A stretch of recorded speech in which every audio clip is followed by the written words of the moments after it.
Hello everyone. If you are new to my channel, then consider liking and subscribing. It will make me feel wonderful if you do it, thanks. By the way, I also have a Luffy fan fiction channel. If you are interested, the link is in the description. Dragonslayer by KitsuneDragon. He said he saw great potential in my small body and he raised me. Because of him I lived, I learned, and I finally found someone I could call friend, even if he didn't call me the same. I am his son. I am his student, the Dragonslayer of Acnologia. I don't own anything. Adios. Fairy Tale Guildhouse, Magnolia Town, Fury, year X 784. Lucy, Levi, Urza, Mirajane, Juvia, Biska and all the other female members of the top guild in Fury all sat at a large table, looking across the guild hall where their male nakama, including Master Makarov, were all gathered around another large table. I wonder what it is that the master had to talk about so urgently with the other guys, Lucy asked. The busty blonde twirled a lock of golden hair around her index finger before shifting her brown eyes from the crowd of males to look at the white-haired S-class mage. Did Master tell you anything, Mira-san? After all, you're Master's confidant. The blue-eyed barmaid shook her head. No, and that's what confuses me. Master usually tells me everything important that goes on, but I guess it must not be important enough to tell me. Either that or it's just something involving the guys. That may be the case, but that's not what confuses me. Urza spoke as she took a bite of her strawberry cheesecake. Levi looked at the strongest female in Fairy Tale with a confused look on her face. What confuses you, Urza-san? The petite brunette asked. The wielder of Caliburn narrowed her brown eyes and looked beyond the crowd and focused on what was in the center of it. What holds my curiosity is why Gray is at the center of it all. Did he do something like steal an S-class mission? Or maybe he committed an act of treason against the guild? Maybe he cheated on Juvia, the Water Dragonslayer exclaimed, clutching her head in shock. Juvia cannot believe this. After all that Gray-sama has done to Juvia, roping Juvia's breasts and still not taking responsibility, Juvia's mate is a two-timer. The Shiva woman Gray-sama has spoken of before will die beneath my claws. Juvia emphasized her rage by converting her hands into large water claws. Sweat drops formed on the backs of the other girls' heads. She's insane. Mama, Juvia-chan, I'm completely sure that is not the case. Biska spoke with a sweat drop. But it seems that this is a very important matter for the boys. Their eyes and the atmosphere around them have complete and utter seriousness within them. Whatever it is they are all discussing, it must surely be of the utmost importance if Master himself was the one that called the meeting. I can't believe you guys are serious about this. Gray deadpanned, a blank look on his face. The dark-haired Ice Godslayer sat in the center of the circle of guys, arms crossed beneath his bare chest due to him unconsciously stripping his shirt and jacket off of his upper body, again. Gray, we told you at the Miss Fairy Tale contest. After it was all over and we got the time to do so, we were going to sit you down and have a serious discussion regarding your sexuality, Max spoke. Seriously Gray, I mean, and I'm not being gay when I say this, but you are a pretty good-looking dude, so why don't you venture forth into the world and get into bed with some hot girls? Macau asked. As a fellow man, Gray, I agree with my brethren. Oh shut up, all of you. Gray gritted his teeth. Other than Master, Macau and Wakaba, I'm sure that none of you here have ever had sex in your lives. I did. Gajeel grinned toothily. Gray facepalmed at the Iron Dragonslayer's proclamation.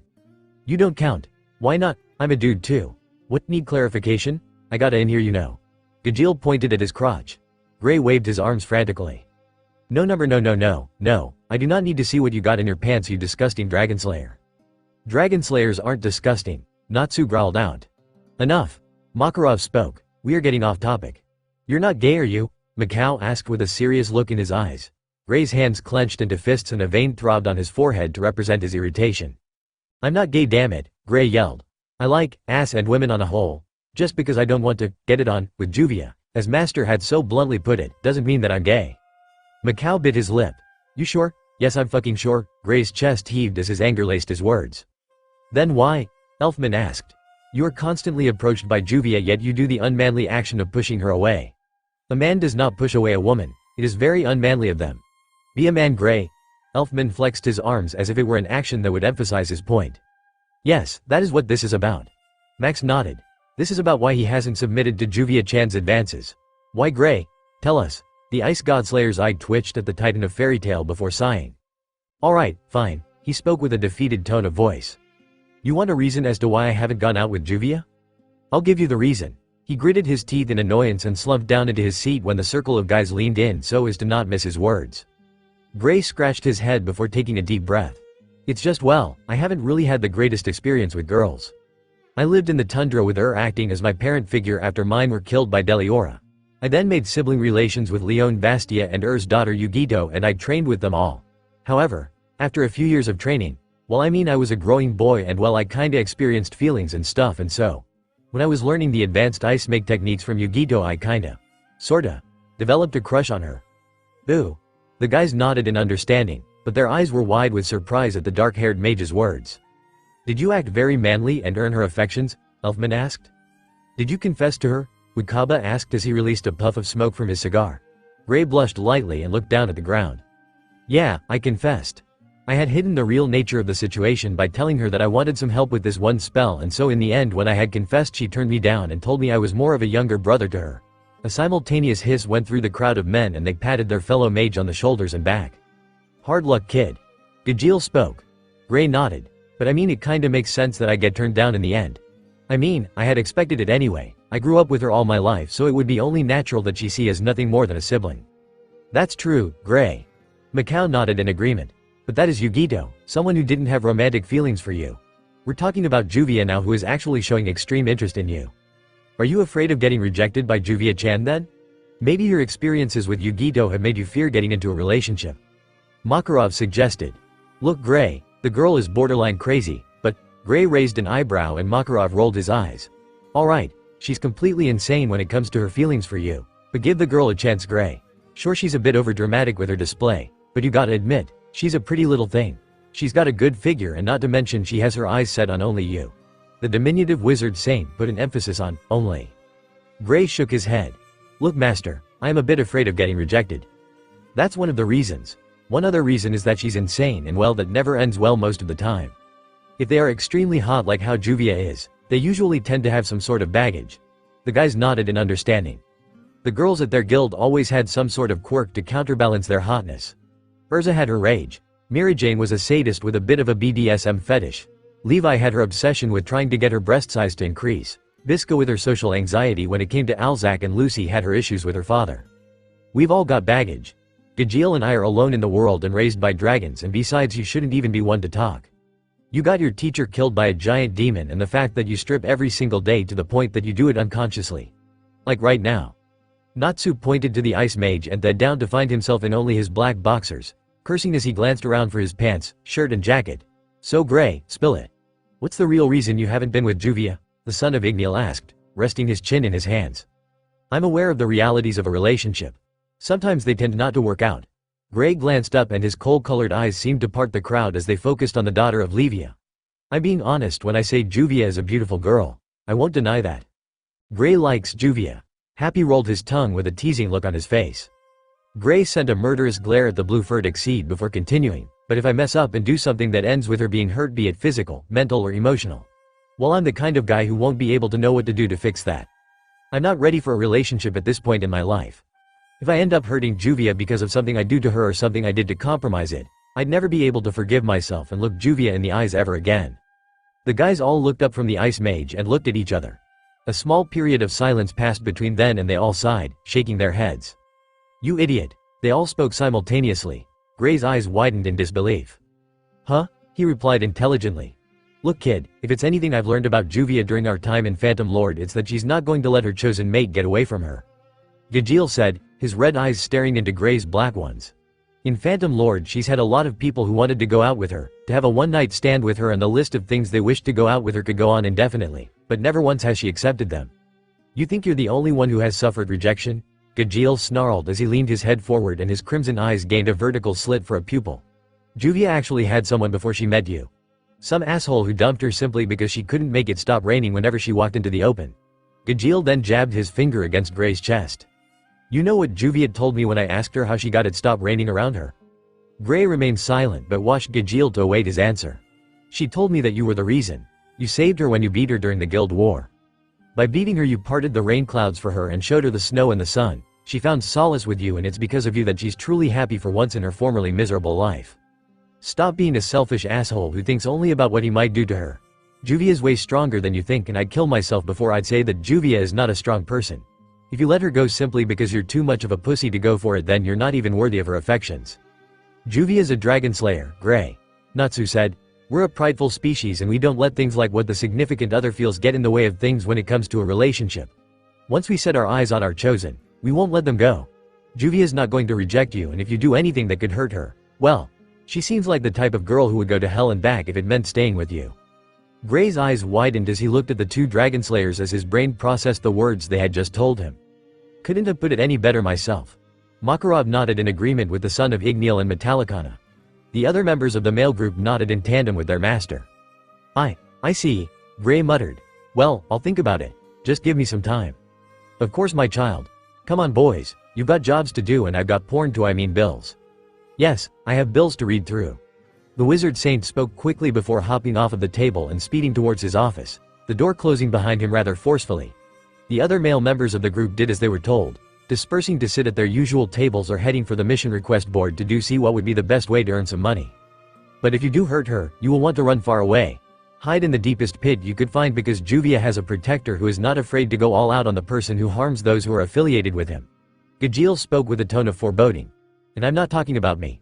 The image of a snarling Naruto appeared in the Iron Dragonslayer's mind.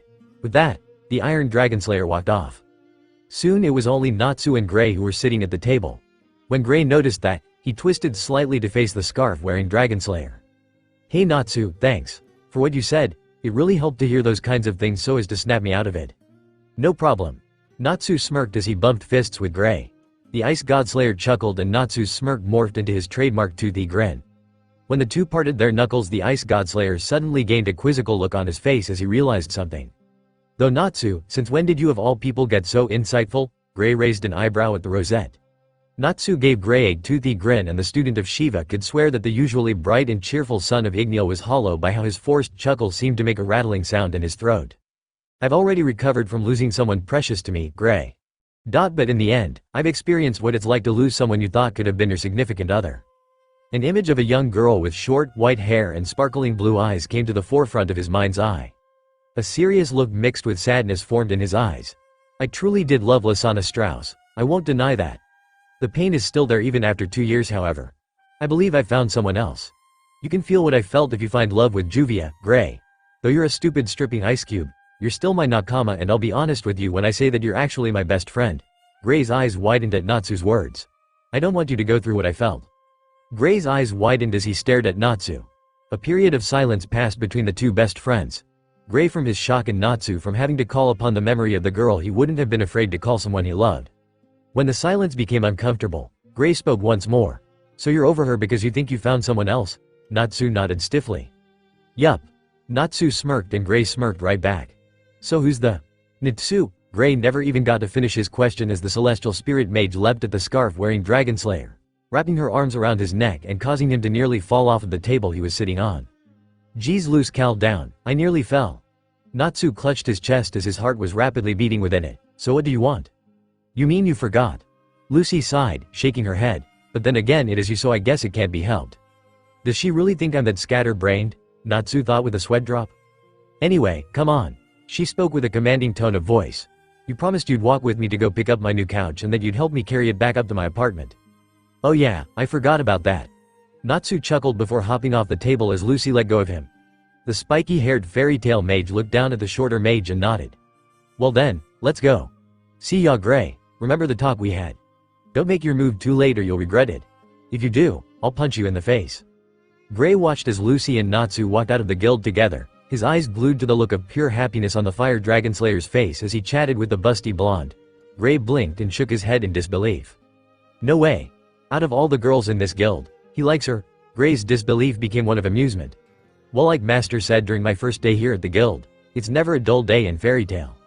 Streets re Natsu and Lucy walked down the streets. Natsu tossed the couch he and Lucy had picked up from the store as if it were a beach ball. The pink-haired Dragonslayer balanced the piece of furniture in one hand while placing his other hand behind his head while Lucy decided to walk along the edge of the elevation near the river. Careful there, Lucy, yelled a pair of passing boat rowers. I will. The busty blonde waved back to them before humming happily to herself as she began to do cartwheels along the thin surface area. You've gotten really good at this acrobatic stuff, ne Luce? Yup. Amiyuri-sensei and Kisame-sensei made sure that I was physically capable to handle their training and wield the kusarigama. I think I've gotten pretty strong, Lucy said with a grin, flexing her arms. Natsu chuckled and nodded in agreement. I wouldn't doubt it. You've really come a long way from just relying on your spirits like before. Natsu said. Lucy smiled her pink-haired best friend before hopping down from the elevation. Okay, we're here, Lucy said as they stopped at the door to her apartment building. Lucy opened the door before turning around and gripping one end of the couch so as to help Natsu carry the couch up the stairs. Once they reached her apartment room door, Lucy fished the keys out from her pocket and opened the door to her room. So where do you need to rest this? Natsu asked as he looked around the blonde's apartment. Just rest it off to the side, I can do it myself later. Natsu nodded and he and Lucy placed the couch off to the side near her desk. The scarf-wearing boy looked down at the desk and looked at the piles of paper on it before picking up one sheet. Dear Hokage-chan, I finally got enough money to buy a new couch for my apartment. Natsu is going to help me carry it up, maybe I'll finally be able to ask him during the time we're alone. Natsu blinked in surprise as he found the paper snatched out of his hands. Oi, I was reading that.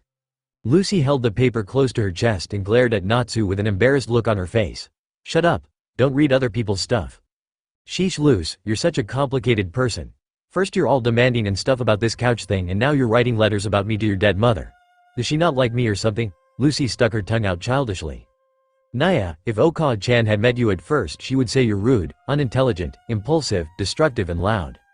She wouldn't approve of you constantly barging into my apartment like how you, Urza, Gray and Happy did on my first days with you guys at Fairy Tail and call you a stalker. She replied with a huff, crossing her arms beneath her well-endowed chest. Natsu's eye twitched in irritation at the negative qualities she listed about his person and the muscle spasms increased when she began to continue listing them by counting them out on her fingers. You tend to be bothersome and not to mention you seem to have no form of tact whatsoever as you blurt out the first thing that comes to mind. The brown-eyed girl then smirked deviously as she then leaned her body against Natsu's arm and the dark-eyed son of Igneel raised a confused eyebrow. What? But, Hokage-chan would say that the current you write wouldn't be those things since your training with your sensei mellowed you out and actually put effort into upping your intelligence. Plus you're kind, you care about your friends, you're really strong and you're funny. Not to mention during winter my mother would often get cold so having a walking fireplace would make her love you so much. Lucy laughed. Natsu looked down at his shorter guildmate with a frown. You really miss her don't you? Natsu asked. Lucy formed a sad smile. I do, but telling her stories of what goes on currently in my life helps ease the pain, even if it's impossible to send her the letters I write. Lucy glanced at the desk full of letters she wrote over the past 4 months and 2 weeks. Speaking of stories though, you know you never really got a chance to tell me your story. My story? Yeah, remember? I asked you to tell me about yourself because I already knew about you and Urza. But in the end I didn't know anything about you other than that you were the adopted son of Dragon. Did you have anything going on before you met Igneel? Lucy asked. Oh right, I remember now. Natsu nodded to himself. Well then, I guess I could tell you. Where should I start though? The beginning seems like a good place. Lucy spoke with a teasing grin. Natsu's sweat dropped and gave Lucy a blank look. Oh, how clever of you. He deadpanned. Lucy frowned and playfully punched him in the shoulder. She walked over to her bed and sat down on it while Natsu sat on the floor in front of her. Shut up. So what's the story of the enigma that is Natsu Dragneel, Fire Dragonslayer and son of Igneel the Fire Dragon? Geez, you make me sound so important when you put it like that. Natsu and Lucy laughed for a brief moment. The scarf-wearing Dragonslayer looked out through the window at the clouds as they drifted lazily overhead. The beginning huh? Well, I was orphaned from day one. My human parents, I never knew them because I was too young to even remember their faces and truth be told I don't even think I'd want to. What, really? Lucy exclaimed. But they're your parents, why not? Because I can't look at my life without Igneel being there. He taught me to read, write, to fight, to use magic. He was my father and my teacher, he was my conscience and my confidant. Igneel is the only parent I could and will ever need. Even if he's gone, human parents could never replace what I felt for Igneel. My father is Igneel and no one else. Lucy bit her lip as she and Natsu stared at one another, the seriousness in his eyes never wavering.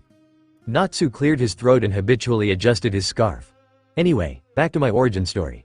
I was born in the northern mountain area of Fury as a member of the lower class of society within Veronica. The people at the orphanage told me my human father was a member of the royal guard for Veronica and he died while on the job while my human mother had passed away after giving birth to me due to the stress and the broken heart she suffered when she heard my biological father passed away. Lucy gasped, that's horrible. So I've been told. Natsu replied. When I turned 3, I lived in the orphanage and I was treated like any other kid. I was a hyperactive brat with no tact whatsoever and I was as destructive as I am now. He joked. Lucy giggled at that as she imagined a little 3-year-old Natsu Dragneel running around and breaking everything that could be broken. Then everything changed when the Fire Nation attacked. The Fire Nation? The kingdom of Veronica was built over a once lost city called the Fire Village. The fire village was destroyed 4 centuries ago by the ancestors of the Veronican monarchy. Whether it was to conquer or if they were looking for something in the ancient village, it was never revealed. Any surviving members of the fire village's genocide had immediately fled to the other areas of the mountains and lived their lives there. Their descendants, the ones who attacked Veronica, named themselves the Fire Nation and decided to take back the land that was rightfully theirs. The Fire Nation was ruthless. I could never forget that banner of the phoenix they carried with them as everything around me was burned to the ground. But surely they would have fought back, Veronica I mean. Yeah, Veronica fought back. The war lasted for 3 days and nights, but Veronica's power overwhelmed that of the Fire Nations. My home won. They had defeated the Fire Nation. Natsu then released a small smile. The damage had been done however, everything was burned to the ground. The place I had called home, my fellow orphans, some of which I had called my friends. My caretaker, a nun who retired from the Zentopian church, was raped and killed before my very eyes. I was the only survivor because I had through the back door before the building had collapsed and crushed every living being inside of it. The raging fires of the war had attracted something did. I'll never forget that day. The day I met Igniel. Insert music. Angel Beats, Unjust Life, Flashback. Veronica, Fury, year X774. The flames flickered and crackled as they burned brightly, casting their orange-yellow glow over the destroyed areas of Veronica. Weapons and bodies lay strewn about like discarded toys. Swords and spears, children and women. The banner of the Golden Phoenix fluttered in the dust-filled wind, ripped and torn in half to represent the fall of the Fire Nation's rebellion against the crown of Veronica. Natsu, only 5 years old, looked around the ruins of the social district he had once lived in. He stood before the building that was the orphanage of Veronica. The place he had called home. The war had been over and done with and the young Natsu could only look with horror and shock as he watched the burning wreckage of the buildings. Bodies were bloodied and battered, skewered by either weapons or pieces of wood from broken pieces of infrastructure. Natsu looked down at his dirt-covered form. His shirt was gone and only his white pants, which were torn and dirtied, was all that remained of his clothing. The 3-year-old sniffled as he caught sight of the arm of his caretaker which poked through the remnants of his former home. Oba-sama. Natsu ran over the body and lifted up the heavy pieces of wood. Adrenaline fueling his body to push and lift with all of his might. When he finally removed enough of the wreckage to see his caretaker's upper body, his eyes widened in shock as he saw the state of her form.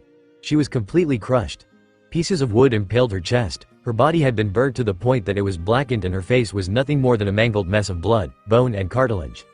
Natsu fell to his knees and clutched his spiky hair, pulling on it so hard that he may have actually been able to pull it out. Natsu cried to the heavens as he lay alone amongst the wreckage. Natsu continued to cry, releasing his anger, grief and sorrow to the world through his tears. Why did this have to happen? The 5-year-old began to hyperventilate.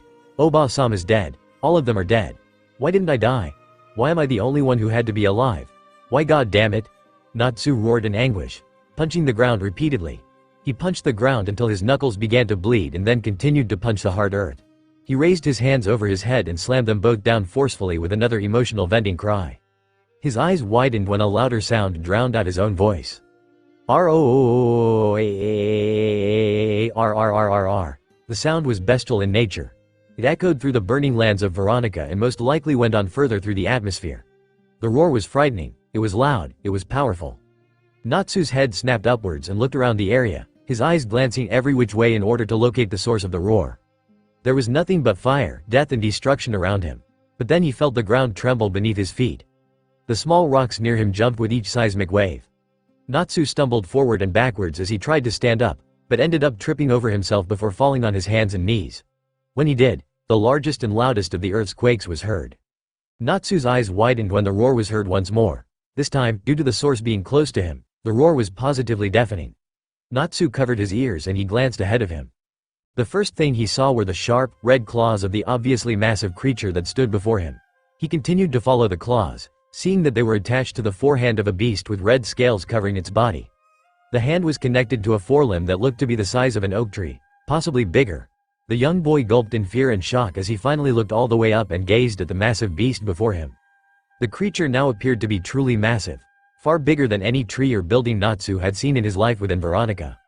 The creature was seemingly reptilian in nature, but the beast bore forehands akin to that of a human's but instead of fingers, the large crimson claws he had seen earlier dug into the cracked earth. A gigantic monstrosity whose bodily majority was covered with dark, red scales. Its lower body, specifically its belly, the inner portions of his long tail and legs were beige in color. The gargantuan reptile also had noticeable scars on its belly and neck. with the largest one being an X-shaped scar located around the center of his body.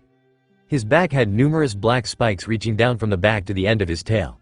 It had a large head which was triangular in shape with horns, a pair of large, round eyes which appeared to be glowing with power as the golden light filled its irises.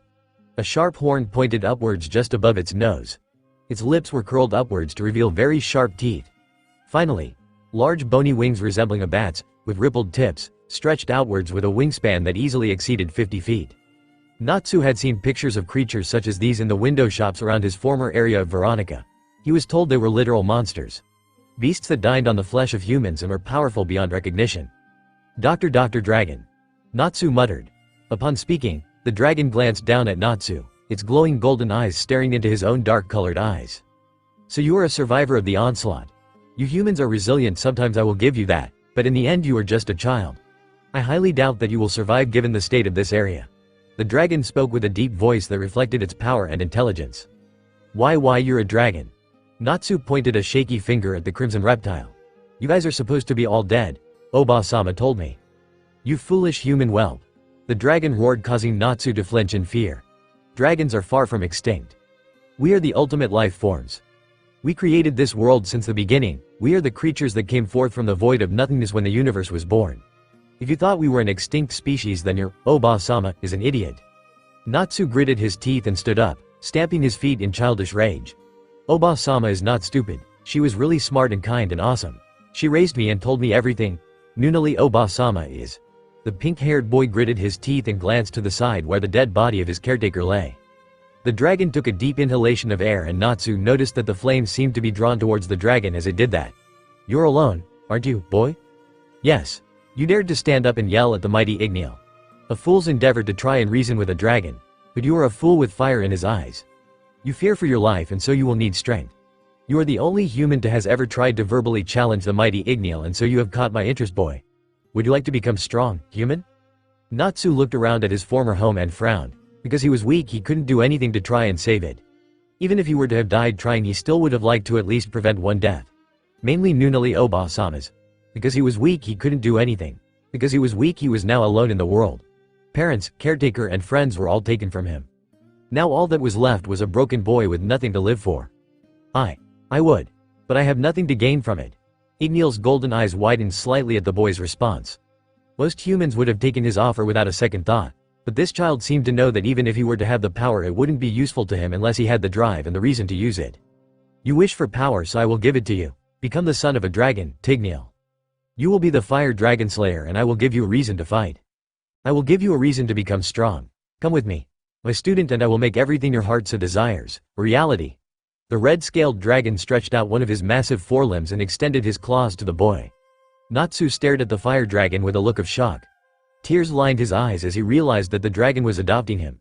Because of his rowdy nature, none would take him. His destructive tendencies lessened the odds even more of him being adopted. If humans didn't want him, then why not accept a non-human? I will come with you. Igneel Tuchan. Natsu grinned toothily. The glow in Igneel's eyes died down and Natsu saw that the dragon's eyes were composed of yellow sclera with dark irises and slitted black pupils. The Genso member grinned toothily at his new son and nodded. Of course you will. No one turns down the mighty Igneel. End flashback. After that, Igneel took me to the forests and raised me there. I heard of how Veronica had rebuilt itself and the royal family gave birth to the newest prince, Cream. Though my home was restored, I never went back. I always looked forward. I looked to Igneel Tuchan. And I will never regret it. Natsu said. And thus we conclude the origin tales of Natsu Dragneel. Lucy looked down at her best friend as he looked up at her with a smile. So does this story of mine satisfy your urge of wanting to know more about me, Lucy? The brown eyes stared into the dark-colored eyes of the fire Dragonslayer. Lucy's body shook and the son of Igneel looked at her with confusion. Natsu was about to speak, but found himself being wrapped in a hug. His face plunged into the ample bosom of his blonde friend. You lived such a life and you still found a way to still smile after all that. If I was in your situation, I don't think I could have ever recovered from such trauma even if I did have someone like Igneel to watch over me. And yet you did. Lucy held Natsu a bit tighter. You really are an amazing guy, Natsu. Fairy Hills, Magnolia Town, Fury Gildarts and Kana sat atop the roof of the girls' dormitory that was Fairy Hills. Due to Gildarts now possessing automale limbs, the destruction he could cause by mere touch was practically non-existent, though he did almost break the roof when he ended up crashing some of the roof tiles with his flesh limb. So Kana, why is it that you wanted to talk to me? Gildarts asked. The heavy drinker looked at the ace of fairy tale with a nervous expression, her biting her lip being a testament to that. Kana drummed her fingers against the roof tiles and took in a shaky deep breath before exhaling as she calmed her nerves. Alright. Well, before I tell you, I just want to say first that I am extremely happy and relieved to see that you are alive. Kana said. When Master told us you had died at the hands of the Ogo no Fujin, well, this is just me, but I was devastated. You were our strongest member, our ace, and yet you were beaten. It was a really hard thing to stomach, and we even held a funeral for you. Gildarts sighed as he flexed his metallic prostheses, the leg and arm of Automale not even making a squeak because of how well made they were. So I heard. You guys were so overjoyed when you saw me walk through those doors with the master that you actually had me on the verge of tears. Gildarts laughed before wrapping Kana in a one-armed hug. The cold metal of his prosthetic limb made her shiver lightly. But thank you. For worrying for me and grieving for my death. It's actually pretty good to know that all of you at Fairy Tail held me in such high regard, because I know I wasn't exactly the best role model for you brats. I was always drinking, I never gave you guys enough time to help you with stuff like your magic skills, and I never even let up when I went womanizing. Yeah, that's true. You were a terrible role model. Kana laughed and Gildarts released a chuckle. But you did teach us what it meant to be a guild. To be a family. And family is what I wanted to tell you about. Family? Gildarts raised an eyebrow in confusion. You're not pregnant, are you? If you are, I'm gonna kick the ass of the guy who did it. Kana blushed furiously and pushed herself away from Gildarts and slapped him upside the head. No, you dumbass, I'm not fucking pregnant. But you're the one who was getting on about family and stuff, Gildarts exclaimed. Plus, even if you aren't, why'd you have to goddamn hit me, you mangy woman? Because a father isn't supposed to make those kinds of jokes with his fucking daughter, you asswipe, Kana yelled back at him. What? Gildarts' dark eyes widened. Kana's eyes widened as well when she realized what she just said. Her hands snapped up to her mouth and covered them, as if she were trying to trap the words she had just released. Kana. What did you just say? Insert music. Ryusei no Kazuna Yokosuka. Kana gulped audibly and she dropped her hands. Man, I wish I was drunk for this. She took a deep breath and looked at Gildarts, her brown eyes staring directly into his own dark-colored ones. Gildarts Clive. You are my biological father. I am your daughter. Gildarts stared at Kana in shock and raised his hands. Kana looked down at the roof and bit her lip. Tears began to form in her eyes, her vision growing blurry as a result. She waited for the clack of Gildarts' boots against the roof tiles as he prepared to jump away from her. She waited for the cries of disbelief and denial from the man she knew was her father. She waited. And waited. And waited. And why, alright, what the hell was going on? Sasha, Makoto, Artemis, Tatsu, Seiko, Rumiko, the twins, Connie, Diana, Rachel. Damn it, which one was it? Gildarts muttered to himself. Kana's eyes widened as Gildarts continued to count off women he had had sex with during his years away from Fairy Tail before and during his missions. You have to list them. Just how irresponsible are you? Kana yelled at him, hitting him over his head once more. Ah, damn it, Kana. Gildarts gripped his painting skull. It's not my fault. I was a great-looking guy before I hit my 40s. Well, greater looking. Don't blame me for what I've been blessed with since I was able to get a lot of girls with these looks. Don't flatter yourself, you damn man whore, Kana snarled. Hey, don't get mad at me. I swear I used protection with all of them. It's not my fault the box lies to me about the effectiveness of condoms. Stupid 97 effectiveness. Stupid 3% non-effectiveness. You think I care that you used protection? You think I care that you slept around? You think I care about how a box of condoms was the only thing preventing me from being born? What? Does that mean I born as a mistake? That I was born out of wedlock? You are a stupid, lecherous old man. How on earth could you do this to me? Kana shut her eyes as terror pooled within them once more. I worked up years of courage to tell you this, and this is the response I get. That my father sees me as a mistake. You stupid, worthless, unforgiving, horrible, deceitful, uncaring asshole of a father. Kana's voice dropped with each insult to her biological father's character. Kana opened her tear-filled eyes when she felt a pair of hands cup her face. The red-haired man watched Kana with a hard stare, gazing into her brown eyes as if he were doing so with the intent of peering into her soul. He looked at her up and down as if he were scanning her, and then he let her go. The ace of Fairy Tail chuckled to himself before scratching his head. I can't believe it, Gildarts whispered. I can't believe I missed the resemblance between you two. When I first saw you, Kana, I thought to myself that you looked familiar, but now I know. That attitude, those looks. You're Cornelia Alberona's child, aren't you? Yeah, Cornelia was Ka-chan's name. Well, that's a relief. Kana, I'm telling you the good to honest truth, so please believe me when I say that the only woman I had ever loved. It has been over 20 years since I last saw your mother, so I feel kind of bad for forgetting her name, not to mention she was the only girl with the name Alberona too. I swear. If I had known about you. If she had told me I would have come for you. You loved Ka-chan? Gildarts nodded in response to Kana's question. With all my heart and soul. She made me want to give up everything just so I could stay with her. It was during a 5-year mission that I was passing through a town and met Cornelia there. She was being bothered by some people and I kicked their asses. I decided that maybe I should just spend some time with Cornelia in case those guys ever came back to bother her. Gildarts smiled at the memory. I stayed for a couple of months, almost an entire year with Cornelia. I fell in love with her during that time and I told her that I would quit fairy tale for her and that I would stay with her, marry her, have a child. Have you? With her. She accepted and well. I got a reward for my services. Kana blushed at the innuendo from Gildarts. Shut up. I don't need to hear about you and Ka-chan having sex. The drinking girl glanced back at her father and frowned. But then, if you loved Ka-chan so much, why did you leave? Well, the obvious reason is that I had to head back to the guild to say that I failed the mission and how that I needed to go and quit my life as an outgoing mage from fairy tale. I mean, I would have stayed, but I just wouldn't have done such dangerous missions that threatened my life as much as I do now. However, when I left, I received a message from the town telling me Cornelia had fallen ill with brain cancer. Yeah, Kana remembered her mother's disease all too well. It was in Ka-chan's brain and she ended up growing a tumor below her medulla oblongata which began to put pressure on her brainstem. She began to degenerate and motor skills and paralysis finally set in when I had turned 5 years old. She died when I turned 7. When I had received the message, I ran back to the town to go to her side. Gildarts spoke and it was then that Kana realized that her father had just ignored her entire dialogue. His dark eyes were wide and unblinking, his hands clenched into fists as the memories flooded his mind. When I finally got there, the doctors said they couldn't do anything for her. The doctors of the town gave her radiation therapy through sun magic and even went so far as to administer chemotherapy as well. The results were her feeling weak and drained. It had only been 2 weeks after I slept with your mother so I wouldn't have noticed that she was pregnant with you and even if it were obvious I wouldn't have noticed. I mean, the woman I loved and swore to stay with for as long as I lived was dying.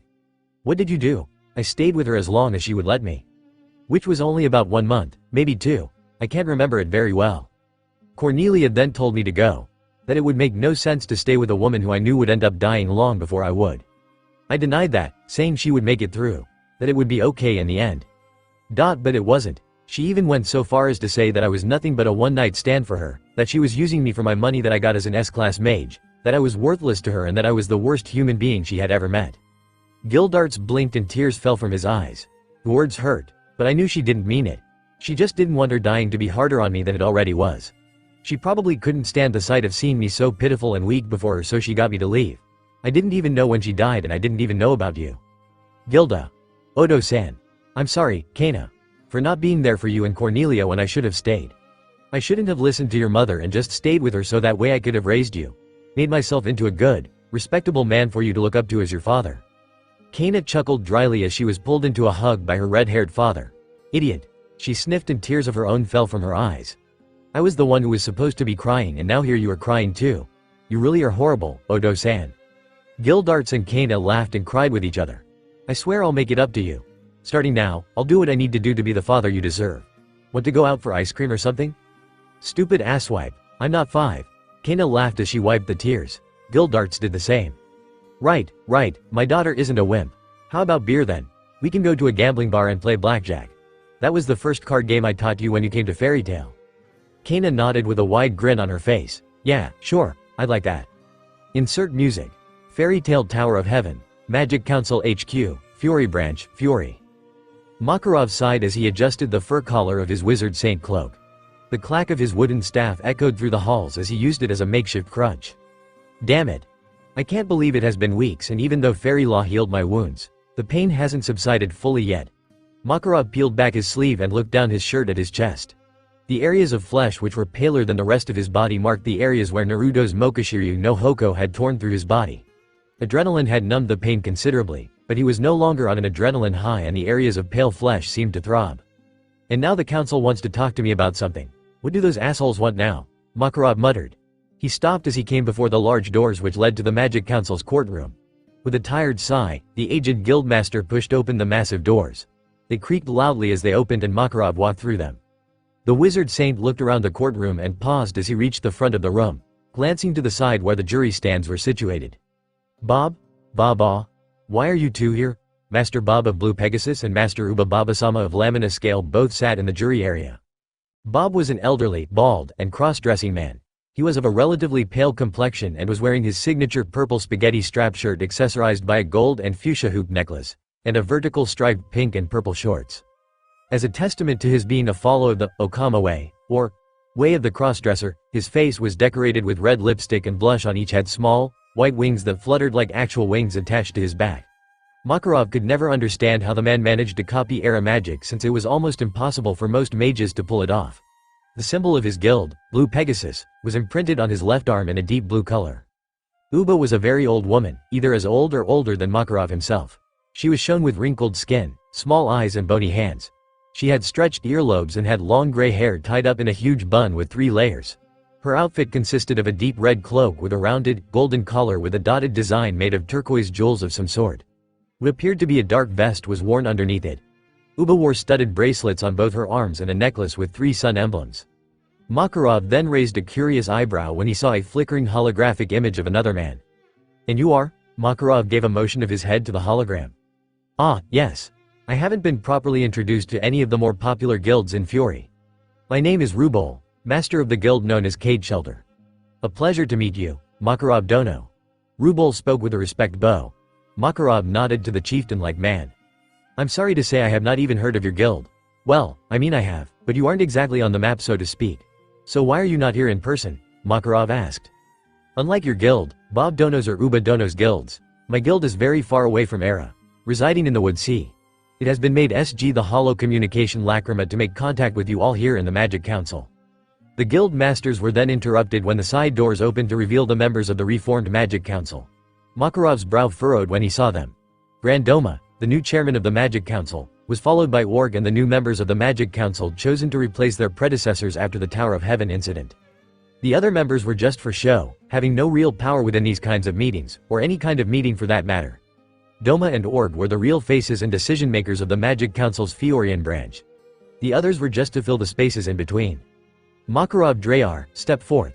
The Titan of Fairy Tale turned and walked to the center of the courtroom as he stood before the Magic Council, the white cloak he wore billowing in the wind that blew through the open windows. His wizard saint badge glistened in the light.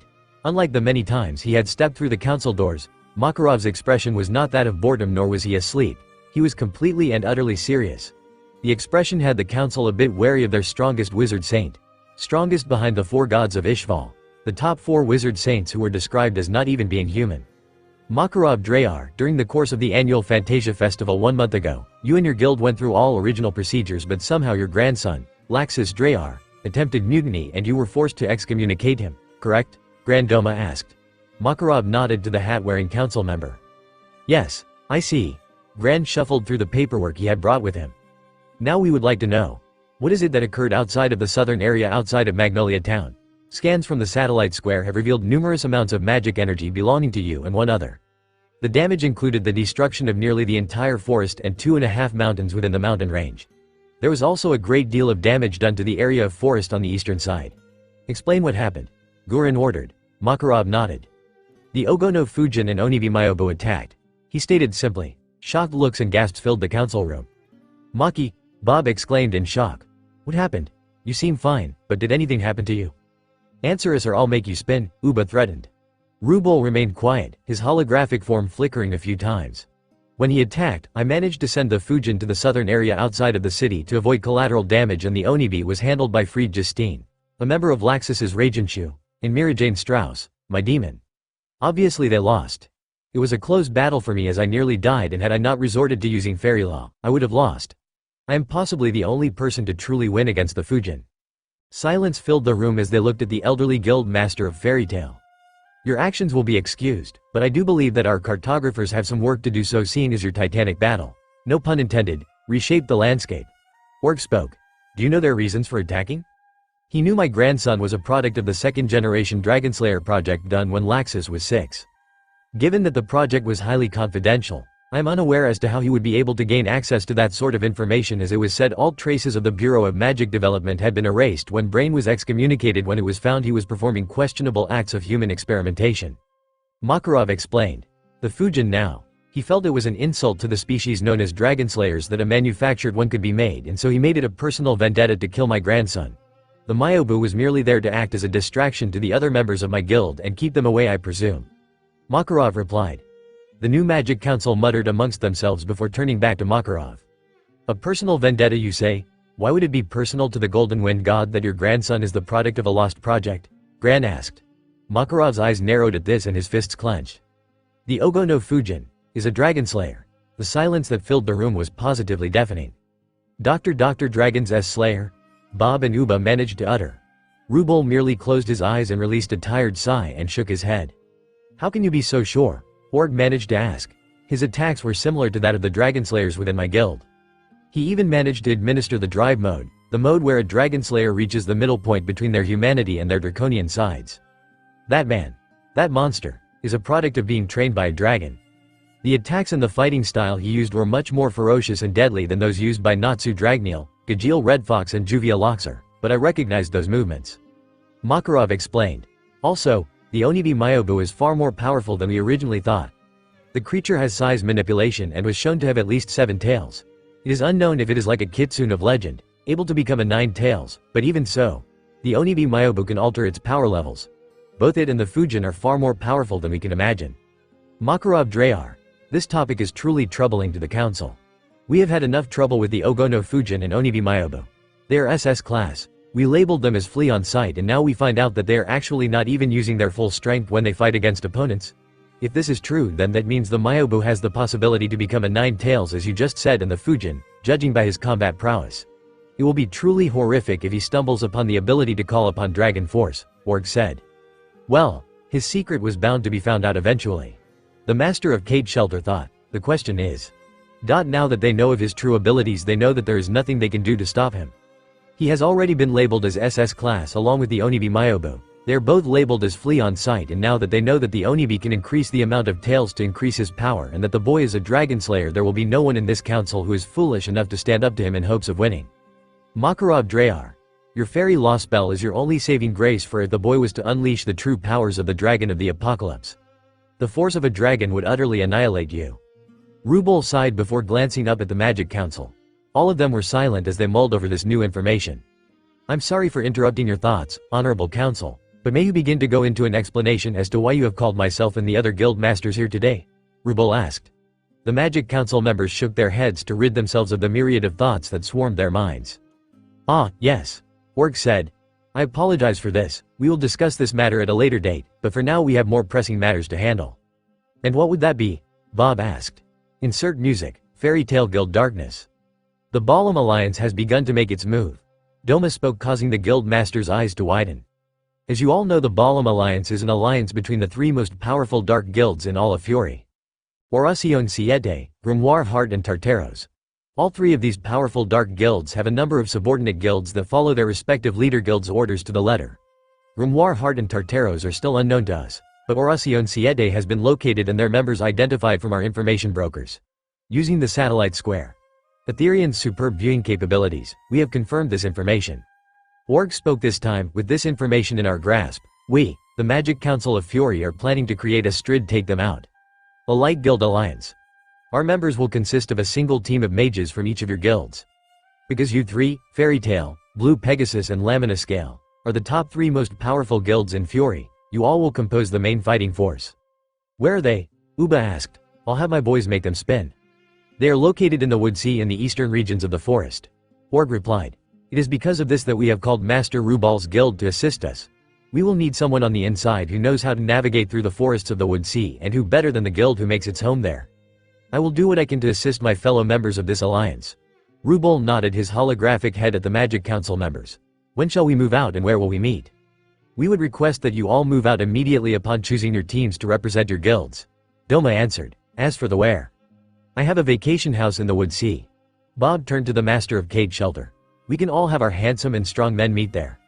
That will prove troublesome than if we have female members go, Makarov joked. Possibly. Bob sent a sly wink at his former guildmate. A few chuckles came from the mouths of the guild masters and some of the council members. The banter between Bob and Makarov had worked to ease the tension in the courtroom. So are you all aware of what you must do? Doma asked with a tone of utter seriousness. Makarov, Bob, Uba and Rubal all nodded stiffly. Yes, was the unanimous reply. Good, you're all dismissed. Rubal's holographic form flickered before vanishing as he cut the magic energy being sent through the lacrima. Bob, Makarov and Uba all walked out of the room and the large doors closed behind them. A few moments after the guild masters had left, Doma and Org were already sighing and rubbing their temples. Org-sama, Doma-sama. What will we be doing concerning this information about the Ogono Fujin and Onibi Mayobu? Surely we can't let such a dangerous pair of criminals run free. And this is why you new members are not allowed to do anything without Meyer Doma's say. Org directed a sharp stare at the member who spoke. The councilman gulped audibly as the magic pressure from Org fell upon him. What can we do? We can send rune knights after them. The councilwoman exclaimed. Send a large amount of men to overwhelm them. Surely numbers and power will force them to surrender over to us. The last time we did that we nearly lost the head captain and had to have Lahar replace him as a temporary leader. Doma replied.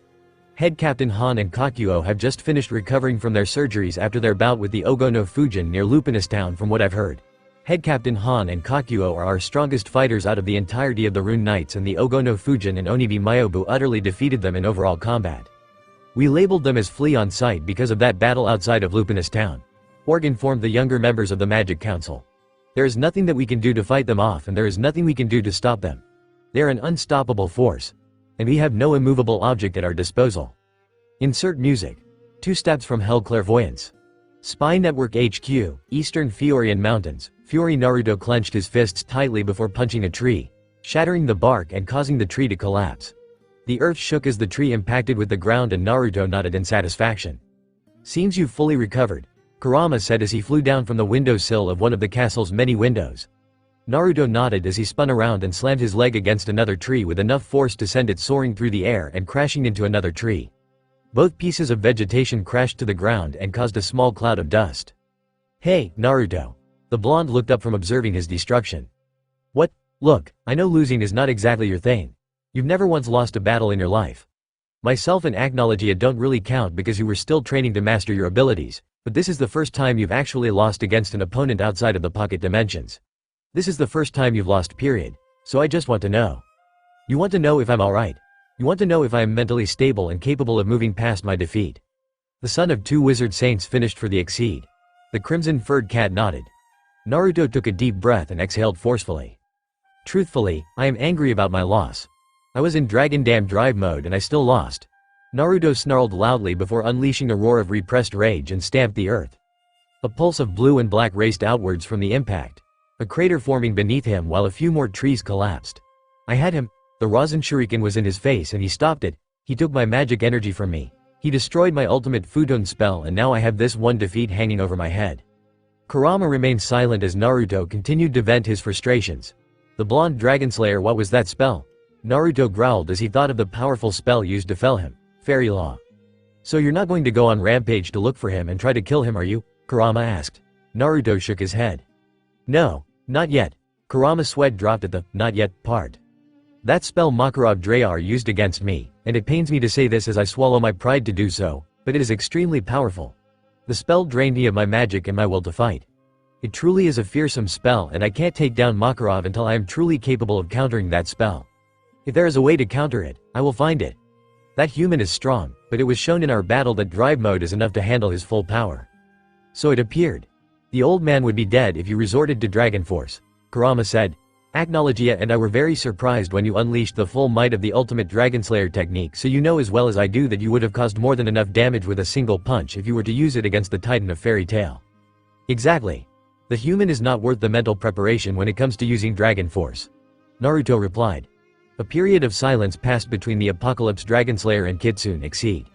The mountain breeze rustled the leaves and Kurama burned a few down with a few small fireballs he released. A few moments later, Naruto broke the silence. A conversation with my parents in my mindscape gave me a new perspective on act of falling in battle. And what would that be?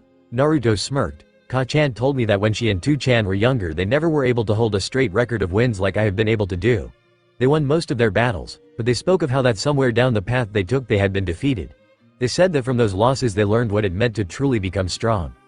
Explain. Kurama motioned for Naruto to continue. A person who fights and wins knows that they are strong.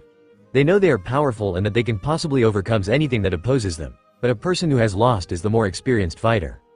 A person who has lost knows that through falling, they rise once more. They learn of their mistakes and they begin to think more about what it is they can do to improve themselves, how they can carry out, and when they do. Victory will always be in their sights. Naruto stared down at his clawed hands.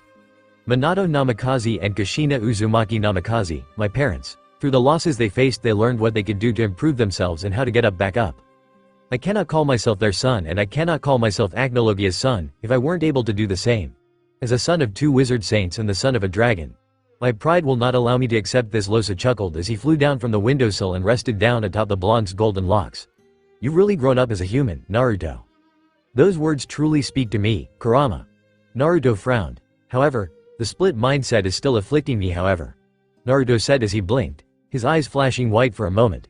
I still haven't found a way to stop a mental collision between my draconian side and my human half. Is it still posing a problem on your mindset? I've noticed that the personality splits are taking a toll on you in our spars. Your reaction time is slowed. You are making more impulsive moves rather than strategic ones, and not to mention you are beginning to undergo episodes. If I weren't around to snap you out of it, you would no longer have an HQ, let alone a spy network to command anymore. And I am grateful for your interventions, Kurama. But you know as well as I do that I need to do this on my own. Kurama nodded and Naruto sat himself down on the grass. The two glanced up and looked at the expanse of blue. The clouds drifted lazily by the sun, obscuring it from view and shading the world from its light. Naruto's eyes then snapped open as he felt a pulse of magic in his cloak. He reached into the black piece of clothing and pulled out his personal communication seal. He pumped a small amount of magic into the piece of paper and the seal shone with a deep violet light. Speak, he mentally ordered. Oi, Naruto. The voice of the daughter of Cyclonus filled his head. Wind Dragon, what important information do you have for me? Naruto asked. Well, first off, I did as you told and I went back to my old parents' estate and managed to salvage what I could regarding their toy factory that went under a few years after I was taken in by Papa Cyclonus. I see. Were you able to do it? It took quite a while, but after studying with Minerva Oba-san about basic business and economics, I managed to make a start on my father's lost toy company. We now have more than just your funds to rely on now, so I need you to come to Lupinus Town to look over the paperwork and help me organize the stuff. I know you're really smart as revealed by your extensive vocabulary, so. I understand. Capital, land availability, possible business partners to interact with to help with distribution of stock, managing liabilities. I can see the challenge in doing it by yourself or with just Minerva. Naruto replied. Very well, Wind Dragon. Kurama and I will head over to Lupinus Town. Chome will be with you, correct? I'm sure Kurama will want to see her. Yeah, Chome's here. Fu confirmed. Alright, well guess I'll see you in a few, later Naruto. The communication was cut off and Naruto pocketed the seal in his cloak pocket once more. That was Fu. She says she has just managed to recreate the toy company her biological father originally made and put it above water. She needs my assistance regarding the paperwork. You can play with your sister while we're in Lupinus Town, Naruto said. Kurama nodded, smiling a bit at the prospect of seeing his younger sister once more. After giving Su, his second-in-command, her orders to manage the HQ while he went to Lupinus Town, the blonde wind user bent his knees as Kurama gripped Naruto's hair tightly. Why can't you fly yourself? Naruto asked as he paused in his action to kick off the ground. Because I'm lazy. Asshole. Love you too. Naruto kicked off of the ground and rocketed through the air. The sound barrier was shattered and a sonic boom raced through the atmosphere as the two SS-class criminals went towards Lupinus Town. Lupinus Town Library, Lupinus Town, Fury, I regret doing this. Naruto mumbled as he went through the stack of papers with Fu. You do realize this whole venture falls entirely on your shoulders, right? The mint-haired Dragonslayer pointed out. Naruto sighed as he cast aside the papers in his hands and grabbed a few more. Don't remind me of that, Wind Dragon. But even though I have my treasure trove to use as funds, having another source of income for the network could aid with expansion and the creation of new bases without raising any suspicions as to how said funds were gained. In this world of ours there is always suspicion that there is a person in the shadows giving people the capital needed to carry out certain things. Like you giving me the capital for my toy company? Fu asked. Exactly. But that's beside the point.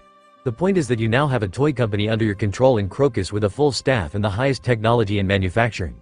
Given the recent increase in the birth rate in Crocus due to certain high-end families reproducing like rabbits, I have complete confidence in your abilities to run the business as a businesswoman and generate sufficient sales. But if I had to do that, how am I to manage your spy network stuff? Fu asked. I know how disappointed you get when you don't get results. Naruto placed down a few more papers and reached into the pile once more, skimming them over as he continued the conversation with his fellow wind user. Running a business is indeed going to be a difficult task, hence why with regards to certain tasks where I will need your assistance I have manipulated the contracts to place Minerva Oba-san in charge of your company while you step out for my missions. But Oba-san is here in Lupinus Town, how is she? Communication lacrimas. They are a very handy invention, are they not? Naruto asked rhetorically. Fu blushed in embarrassment as she looked down at her contract papers once more. However, if you are wondering why you cannot do the same as Minerva Oba-san, it is because you are the name and face of the company. If you are not present in Crocus to manage your own company, then it would be lowering for work morale. Why do you think I always remain at HQ in the mountains instead of doing anything else? I am the leader, and a leader has certain things to uphold. Truancy is not to be tolerated on a leader's part. Fu watched Naruto with a new light as she continued to watch him go through her company's business contracts. Now that she thought about it, Naruto was put under a lot of pressure for being who he was. He was a leader of a spy network, an SS-class criminal in the eyes of the law and of society. He was a business manager to her company. He was a brother to a certain Sky Dragonslayer, a person who had to live up to the expectations thrust upon him by his draconian parent, and, though she wasn't aware of this part, he was a person planning a full-scale war against the most powerful being in the entirety of the universe. The pressure wasn't visibly showing on his person, but it was always there. He really is more than what he seems to be, Fu thought. I may be taking what he does for granted, but now that I think about it, when we first met he was actually very willing to support me when I told him of how I was shunned for being a magic user who seemed to abuse her power. Oi, stop staring and do your job as a CEO. You can't run a budding super company if you just sit there and stare at me all day. Fu blushed at Naruto's words. I wasn't staring at you, you idiot. Fu readily returned to managing her paperwork once more. The hours passed by as Naruto and Fu continued to manage the paperwork, Chome and Kurama either playing with each other or helping in any way they could with their Dragonslayer partners. A chorus of angels seemed to have come down from the heavens as a golden light shone down on the table where the two Dragonslayers leaned back in their chairs with satisfaction written all over their faces. And done. Fu spoke as she stretched her arms over her head. So how's about a game of chess? I've gotten better at it, so I'm confident I can beat you now. Nothing would ease my mind more, but, well, believe me when I tell you there's going to be a bit more to do, Naruto said. Fu cried anime tears. Why, Naruto, why would you do this to me? Because I trust you. Fu's eyes glanced up as Naruto raised up from his seat and head. You're the only one I know who is capable of doing this sort of thing. You have your biological father's instinct for business, judging by how quickly you managed to get Crocus to approve of your father's business revival. You'll define, Fu. Fu's eyes widened as she realized Naruto had just referred to her by her name rather than Wind Dragon. Or insane woman. Or annoying bitch. But before she could comment on it, Minerva called out to the physically 20-year-old man. Minato-kun, can you please help me put these few books on the top shelf, please? The silver-haired woman asked nicely. Naruto rose from his chair and walked over to the aged librarian, secretly his information broker for anything regarding historical or magical theory. The son of two wizard saints took the book and placed it on the shelf that Minerva couldn't reach. Minerva Oba-san, I need to tell you something. And what would that be, Minato-kun? I am not who you think I am. Minerva raised an eyebrow to personify her feeling of perplexity. My name is not Minato. My real name is Naruto, and I am the Ogono Fujin, and Kurama is the Onibi Myobu. We are the SS-class criminals whom have been wanted for many crimes of treason against the council and for killing many a being, human and demon alike. Minerva stared at Naruto with a blank look on her wrinkled face. She then continued to put books on the shelves. And, what would bring you to tell me this, Naruto-kun? I believe that you deserve the right to know after working for me for so long. You have become a person who I believe I could trust, in it with that belief that I am willing to tell you my and Kurama's secret. Naruto explained. Minerva nodded. I see. Well, I failed to see how this is going to affect my life in any big way. Huh? The Apocalypse Dragonslayer replied intelligently. But, I just told you something that could very well compromise your life as well as my own. Surely that is bound to bring forth a more surprised reaction due to a lack of a better term to use. The glasses-wearing woman rolled her silver eyes at Naruto's words. Oh nonsense, Naruto-kun. Minerva winked at the Dragonslayer. Besides, if I were to rat you out, I would be caught as well for being labeled as a conspirator. Choosing to side with you is the lesser of two evils, and not to mention the most fun. Besides, knowing you, you'd kill me before the council could even get to me, and even if the council could get to you, your power is far greater than that of any rune knights, that much I can tell. True. Naruto replied without a hint of hesitation. Though regarding your last comment, how can being an information broker to me be fun? Naruto raised a curious eyebrow and the librarian gave off a small smirk. Ever since I was excommunicated from the Magic Council, I never was able to do anything of substance with my life. Stuck here stacking books, that was all I could do, but you gave me a purpose, Naruto-kun. You and Kurama-kun have no idea just how much you've helped this old gal find herself again, so I should be offering my thanks to you, Naruto-kun. Naruto looked down at the much shorter woman with a soft look in his eyes. Besides, I had actually deduced yours and Kurama-kun's identities long beforehand. You did? Naruto asked with a raised eyebrow. How? You're a very lucky individual, Naruto-kun. If society were smarter you'd have been found out long ago, but it is only due to the stupidity of society wanting to see only what they want to see that no one else had been able to find out the truth. Not to mention they are willing to give you the benefit of the doubt if they were to see your golden hair. After all, anyone can make a mask to hide their true self. It is due to these facts that they couldn't see beyond the mask you wear. Minerva patted Naruto on the side of his face like a grandmother would her grandson. And you have such a handsome face too. Naruto's eye twitched at the sudden compliment and saw the glint of mischief in the old librarian's eyes. Though to tell you the truth, I wouldn't have ever suspected Kurama-kun of being the Myobu, but common sense would dictate that since Kurama having the same sort of fur like the kitsune and the fact that he's always with you. Well, you can see where I'm going with this. You're a devious old woman, you know that? Says the SS-class criminal with a spy network. Naruto's eye twitched once more as the old woman continued to make annoying comebacks at his nearly every single piece of dialogue he made. Though somewhere along the lines, Minerva had managed to lead herself to ask the question as to how Naruto and Kurama got into their criminal situation. She was then told of how they became known for their titles and what occurred to label them as SS-class criminals.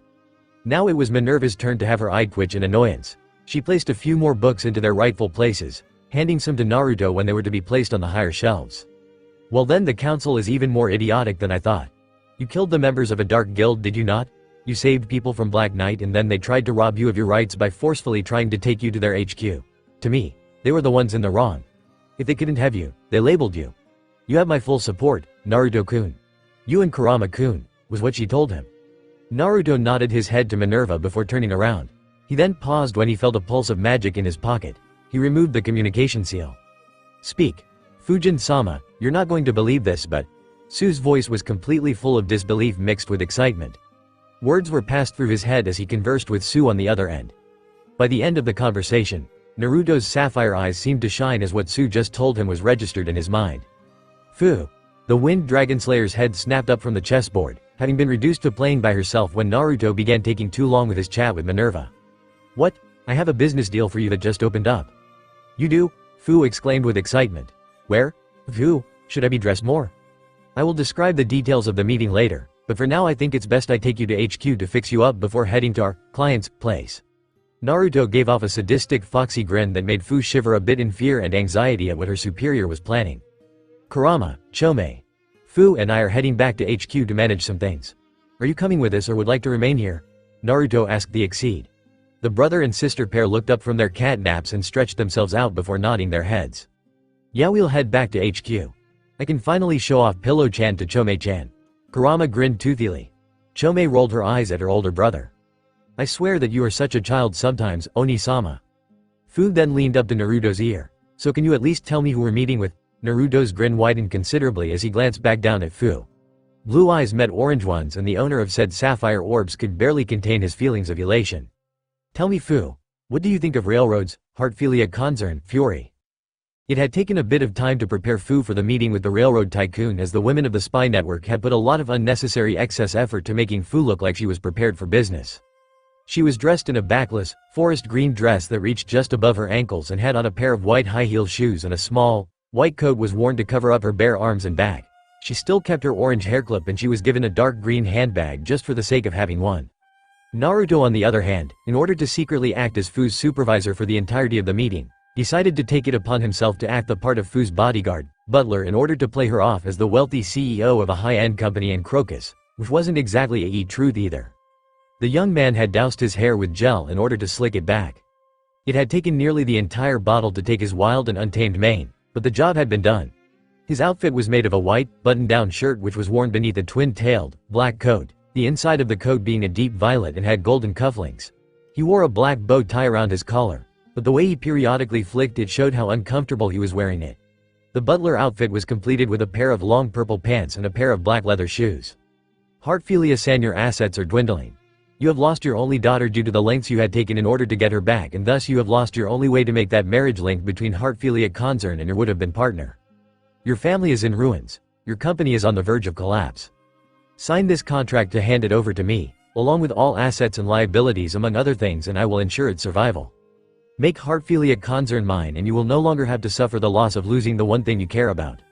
So in conclusion, Heartfilia-san, with you no longer possessing the necessary assets to keep your railroad afloat while I do, I believe that is within your best interests and mine, to sign over any and every single asset of Heartfilia Concern's railroads over to me.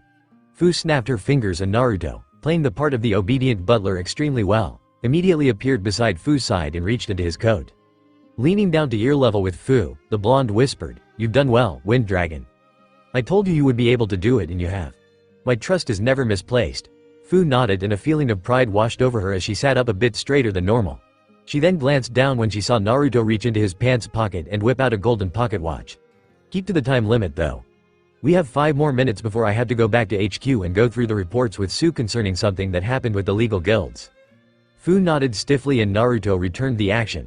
The son of the Apocalypse Dragon then stood back to his full height and gave his superior the contracts that were pulled from his coat. The contracts, Nami-sama. As her alias, Fu had chosen to use her certified name, the one given to her by her biological parents, Nami-kuna. "Thank you very much, Minato-kun." Fu smiled at her butler. "Sign on the dotted lines and initials wherever the X's are placed, Heartfilia-san." The contracts were rested down on the table. Jude looked at the contracts and read through them. He would obviously be paid handsomely for his railroad empire, but the railroad had been his life. He had worked from the ground up to make it what it was, but now that it was now dying out he wouldn't be able to do anything. Jude Heartfilia pursed his lips, stroking his mustache a few times before nodding in defeat. "Very well." Naruto and Fu looked at each other with matching smirks of victory. The now former railroad tycoon picked up his pen and scribbled his initials at the X's and wrote down his signature at the bottom of the official documents. "Heartfilia Concern is yours, Miss Fu." Naruto grinned alongside Fu as the 2 Dragonslayers were handed back the documents. "A pleasure doing business with you," the Wind Dragonslayer said, holding her hand out to shake with her client. The man nodded and shook her hand, but was quite surprised at how strong the young woman's grip was. "Come, Minato-kun." "Yes, Nami-sama." The 2 walked out of the doors and Fu grinned as she leapt into the air, being sure to stifle her screams of joy at having completed her first business transaction. "I was so badass. I was like, and so you must sign over all assets and liabilities to me, like a boss." Fu then turned and raised her hand into the air. Naruto paused in his stride as he looked at the mint-haired girl with a blank look. "What? Come on." She waved her arm in the air frantically. "I fail to understand, Wind Dragon. What is it that you want me to do?" Naruto asked. Fu sighed. "You really need to learn about social interactions more. Give me a high five, bro," she exclaimed. "We pulled off a business transaction, and not just any business transaction, but the one where Heartfilia Concern, well actually it's Kuna Concern now since it's signed under my biological name, is now under our control." Fu waved her arm in the air again. "So come on, Naruto. Don't be a stick in the mud and give me a high five." Naruto blinked as he stared at the raised hand before shifting to Fu's face, which bore a gaze of hopefulness. The son of the Black Dragon sighed and then raised his arm. Fu's eyes widened as she saw Naruto's arm move towards her own to commit the act of high-fiving, but suddenly, Naruto twisted around and ran his hand through his gel-covered hair. "Wow, will you look at the time?" Naruto suddenly blurted out. Fu gaped at Naruto with a completely flabbergasted look on her face, her hand dropping from its raised position. "Did you just blank me?" Fu asked as she followed Naruto out of the doors of the Heartfilia mansion. The blue-eyed Dragonslayer glanced back at the orange-eyed girl with a mischievous look in his sapphire orbs. "It is possible. You blanked me. I can't believe you did that." Naruto smirked in amusement as Fu began to talk his ear off, but then he remembered the time. He turned to Fu and grabbed her arm. The Wind Dragonslayer paused in her rants as Naruto's hand impacted with her own. "There's your high five. Congratulations on becoming a wealthy businesswoman. I'm sure you'll make me and your father, human and draconian, proud, Wind Dragon. Now I am afraid I must take my leave." Naruto made a few hand motions and a pocket dimension opened up. He was then enveloped in a flash of violet light from the pocket dimension and Fu was forced to shield her eyes. The light died down and Naruto was revealed to be dressed in his regular attire, even using magic to somehow rid his hair of the gel and return it to its original spiky appearance. The Apocalypse Dragonslayer then bent his knees, the wind swirling beneath his feet before he pushed off. Fu watched as the blonde made a small curve in the sky as he set himself at a suitable altitude before he seemed to just shoot forward as if he were launched from a cannon. A sonic boom was the only remnant of his being there. Fu held down her dress and made a snack out of the winds Naruto had generated when he took off. The orange-eyed young woman smiled as she remembered her superior's words. Naruto held her in such high regard now it was almost impossible to remember back before the Galuna Island incident when he saw her as nothing but a tool not worthy of even breathing the same air as him. Fu then nodded to herself and took the same action as Naruto. She quickly shed her jacket and stuffed it into her handbag before levitating into the air as 2 pairs of wings grew from her back, all 4 being composed of swirling winds. A sonic boom formed behind her as she headed back to Lupinus Town through the skies. Unknown location, Wood Sea, Fury. The light guilds have made their move and are heading for the Wood Sea to take on your guild. The master of Tartaros spoke through the communication lacrima. His gray eyes and the shine of the armor he was wearing were the only thing visible from the blue flames in his sitting area. Rain's face showed that he was rather elated at the news. It's about time they began to move. Thank you for the information, Tartaros. An alliance must stick together after all. The master of Tartaros nodded and his image vanished from view. Rain chuckled as he took the lacrima in his hands and tossed it up and down like a rubber ball. Oración siete. Our prayers will be answered soon enough. Nirvana will be ours. Rain threw the lacrima down and smashed it beneath his skull staff. Zabrak watched his grinning master with calculating silver eyes as he stood apart. D members. Said guild members were smiling at the words of their master and were more than excited at the chance of getting to take down the brats from the Light Guild Alliance. Zabrak, can you believe it? Racer asked. We're finally going to be able to make our wishes a reality. With Nirvana on our side soon enough, we, Oración siete, will be unstoppable, desne? Hot Eye said as he hugged his new book to his chest. Zabrak gave a small smile to the two young men. Yes, Master Brain has truly done us all a great service by bringing us together in Oración siete to bring about the resurrection of the mighty Nirvana. The silver-haired giant got a smile from the other members, except for Midnight who was sleeping. The silver-eyed muscular man sighed as he looked at the other members of the Oración siete guild and snarled mentally when he cast his gaze upon Brain. You think you can blind me with false tales of glory and fame? That my prayers will be answered? I have prayed to a non-existing Kami-sama. Prayers are not granted, Brain. And soon you will find out why when I crush you beneath my heel. Blue Pegasus Vacation House, Wood Sea, Fury. So is this all of us? Natsu asked as he glanced around the room. Blue Pegasus, Lamina Scale and Fairy Tail. The three guilds had sent their top members to take on the Balam Alliance, first aiming for their weakest link, Oración siete. Isn't there supposed to be a fourth? Lucy asked. Yes, Kate Shelter. Leon answered. Do you know anything about it? It's the first time I've actually heard of it. Gray replied to his fellow Ice Make student. Leon looked at Sherry, Blendy and Toby and both shook their heads. Seems not, Leon replied. But then why is it that Fujin-sama seemed so curious about it when I brought it up? Suddenly the doors of the meeting house opened and the three groups all turned their heads swiftly to face the open doors. Their eyes widened as the light from the outside flooded the room and a small figure, shadowed by the light, entered the room. When they adjusted to the light, their eyes widened as they saw a young girl standing before them. She looked no older than 12 years old. The girl was dressed in a black cloak which had a hood that was currently thrown back, black blouse, and a skirt with sky blue trimmings. Her entire apparel was made up of various shades of blue and black, with black on the main suit and dark blue on the cloak and hood. On the back of her cloak was the image of a cat in dark blue, the symbol of Kate Shelter. The pins holding the cloak to the shirt were cross-shaped. Her hair was a deep shade of blue, bordering on being akin to that of a sapphire's, and it stretched all the way down to just above her waistline. She had dark brown eyes that showed innocence, but there was a hint of something else in those eyes. Something beast-like, more closely resembling the cold gaze found in reptiles. Dangling from her neck was a necklace made with a leather cord with a sapphire that was cut into the shape of a feathery winged dragon. Hi, I am the representative of Kate Shelter. The girl smiled shyly and bowed lowly to her fellow Light Guild members. Please treat me well. Nice to meet you. Lucy spoke with an unsure tone. She's so young. She's so cute. Hibiki Lates commented as he held a rose to the young girl's face, a cute blush coming to her face. Hibiki was a slim young man of average height with spiky, somewhat messy brownish blonde hair framing his face. He had dark eyes and noticeably long eyelashes. Hibiki's clothing consisted of a dark, double-breasted suit with a pair of distinctive light lines circling each sleeve and lower leg and blue Pegasus symbol on its left shoulder, over a pinstriped blue shirt, closed around the neck by a darker tie, and polished dark dress shoes. CC cute? She questioned the older man with a blush of embarrassment on her face.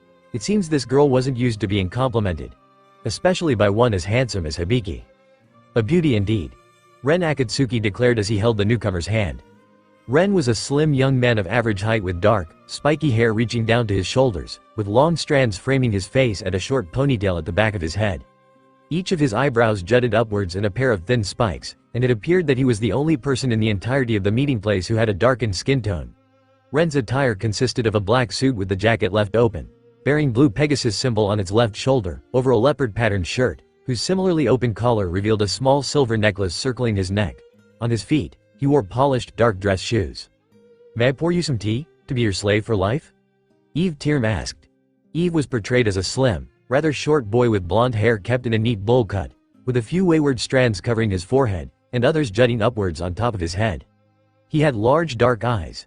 The young blue Pegasus mage's outfit consisted of a black suit, with its sleeves and lower legs adorned by cross-like motifs outlined in a light color and its left shoulder bearing blue Pegasus symbol. Under it was a lilac shirt, with a darker purple tie around the neck, and polished loafers.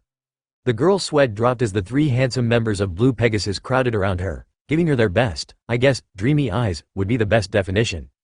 Okay. Look, you're all very sweet, but you honestly creep me out. Sumimasen. The girl bowed her head in apology. She then raised her head and her brown eyes widened when she saw the three members of Blue Pegasus's trimons were all in the corner of the room on their hands and knees, the anime cloud of depression hanging over their heads. Rejection. They droned out. Sumimasen. She apologized once more, her voice louder this time. But. I'm sorry, but you are all too old for me. The girl laughed nervously. Seriously, brat, who are you? Everyone turned around when Gray began to speak. He had an annoyed look on his face. Look, kid, I don't know if this is some kind of a joke or something, but this is not a game. You're young and you've got your whole life ahead of you, and not to mention your shy demeanor and fragile frame isn't going to deter Orochimaru from killing you. Tell your guild to send someone who's actually worth their salt in fighting against one of the top 3 dark guilds. Everyone was silent and the blue-haired girl looked at Gray with a strained smile on her face, the muscle beneath her eye twitching rapidly. Gray raised an eyebrow in confusion, and when he blinked, she was gone and a powerful force found itself crashing atop his skull. The girl was nothing but small breeze from where she was standing earlier, and Gray was now on the ground with the preteen girl's shoes stepping down rather harshly on his skull. Gray glanced up and his eyes widened when he saw the blue-haired preteen staring down at him with a fierce gaze in her eyes. He couldn't believe he was glimpsing into such eyes in a kid of her age. Sure, he had seen a lot of things when he was younger than the girl, but she looked like she had been through hell and back from the ferocity and killing intent she was giving off. You dare to call me weak, human? She pressed down a bit harder on Gray's head. Gray gritted his teeth and easily pushed against the girl's foot and made an effort to grab her out of the air. But his eyes widened when the girl suddenly kicked away his outstretched hand and landed on the ground. You certainly move rather quickly for a young girl. Stated Jura. Using magic to manipulate your speed is very impressive for a girl of your stature. Jura was a member of Lamina Scale and a member of the 10 Wizard Saints, but was currently the weakest of them. Jura was a tall and massive man with a heavily muscular figure. He was very much bald in every shape or form of the word and had a pair of oval-shaped black marks just above his black eyes. He also seemed to lack eyebrows. His clothes initially were commonly seen worn by ancient civilizations and had on a pair of thick boots.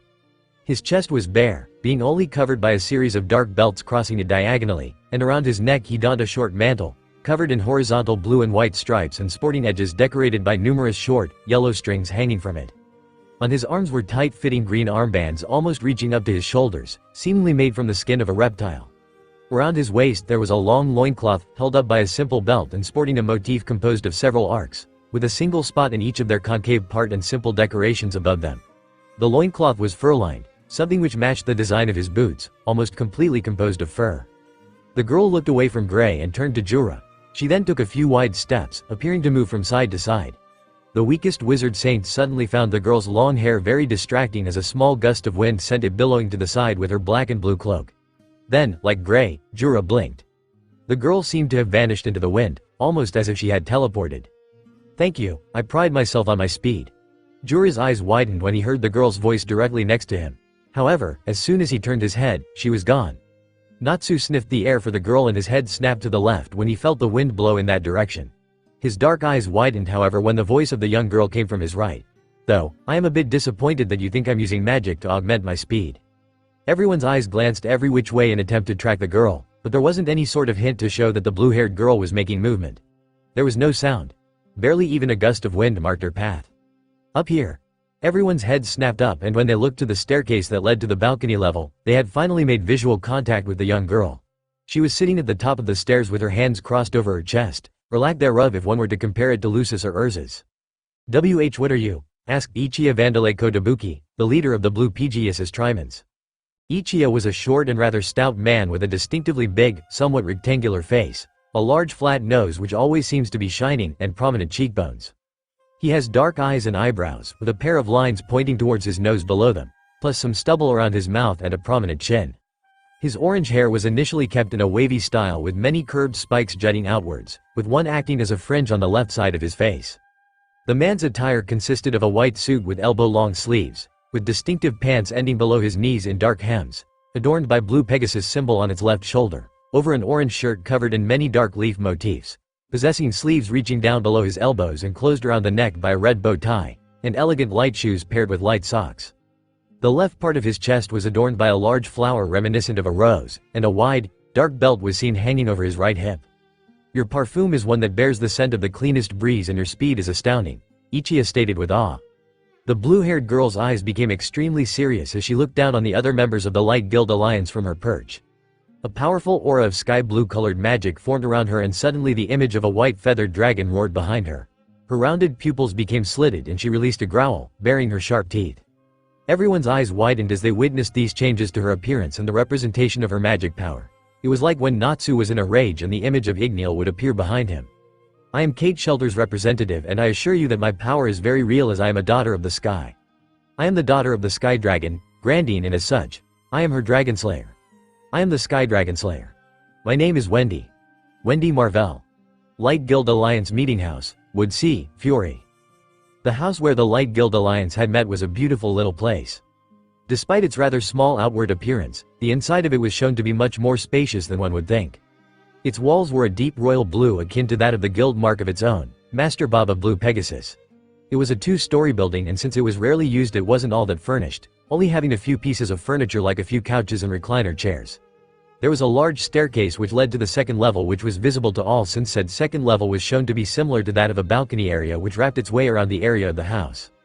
However, the current members of the Light Guild Alliance had no time to take part in viewing the luxurious-looking building as they were too busy staring at the young girl who stood at the top of the staircase. The sky blue-colored magic aura that coated her body took on the image of a mighty winged dragon, Grandine the Sky Dragon. "SK Sky Dragonslayer?" Everyone managed to utter out those words, the disbelief paramount in their tones. Wendy nodded her head stiffly. "Yes, you heard correctly, I am the adopted daughter of a dragon," Wendy replied. "So that's why you smelled so familiar." Natsu spoke as he got a look of realization on his face. Wendy's brown eyes met the dark-colored ones of her fire-using counterpart. Like she displayed previously, Wendy vanished from view as the other members of the Light Guild Alliance blinked. Natsu's eyes were very much displaying his surprise when he suddenly found the blue-haired preteen casually sitting atop his shoulder. "When did she?" Natsu's eyes widened further when Wendy bent down and sniffed the side of his face. The other occupants of the Blue Pegasus house stared with gaping jaws at what they were witnessing before seeing Wendy gain a look of recognition on her face. "Reptile, fire and trace amounts of sulfur. You're the son of Igneel, aren't you?" Wendy asked with a cute tilt of her head. Natsu nodded his head slowly. "Yes, I am," Natsu replied. "But I'm assuming you only know him by name and that you do not know of his whereabouts? After all, dragons seem to have a trend of leaving on July 7th of the year X 777. "Yup," Wendy replied with a small frown on her face. A smile then came to her face. "But it's really good to see someone else like me. It's a pleasure to meet a strong Dragonslayer like you, Natsu-san." She then glanced around at the other members of the Light Guild Alliance before focusing on Gray. "Do you still consider me a weakling, Stripper-san?" Gray gritted his teeth, ignoring the fact that his shirt had been discarded unconsciously once more, and glared at the blue-haired girl who remained impassive. "Listen here, you brat. No, you listen to me." Gray was silenced by the brown-eyed Dragonslayer as she stared into his cold-colored eyes. "I don't know what it is that makes you think that just because I am 12 years old, I am not strong. I struggled for years to get where I am now. Let me tell you something, a few years back when I was only 5 years old I was a weakling. Yes, I, a proud Dragonslayer, am admitting that I was weak at one point in my life. Then I met the person who trained me to become as strong as I am now. He only trained me for a year but by then I already knew what it truly meant to be strong, to be a mage worthy of my title as a Dragonslayer. So what's your point? My point is that I worked, I sweated, I bled, I cried. I did everything I had to do for 6 years. For 6 years I trained as much as I could. Do you think I could attain the level of speed I have right now by just sitting around and doing nothing? No, I couldn't. So don't stand there with that accusing glare on your stupid judgmental face with the idea that just because I am young, that just because you think that I didn't work hard to reach where I am now, that I am weak." Wendy's gaze softened as she glanced down at her clawed hands. "I've been called weak more than enough in my life and so I wish that you, all of you," she glanced around at the other mages, "will just give me a chance to prove myself to you. I will not fail you. I swear an oath of the dragon that I will not let you all down and I will prove my worth." Thunder rumbled overhead as Wendy made her oath and the other mages looked at the young girl who sat atop her fellow Dragonslayer's shoulder, an air of maturity hovering over her.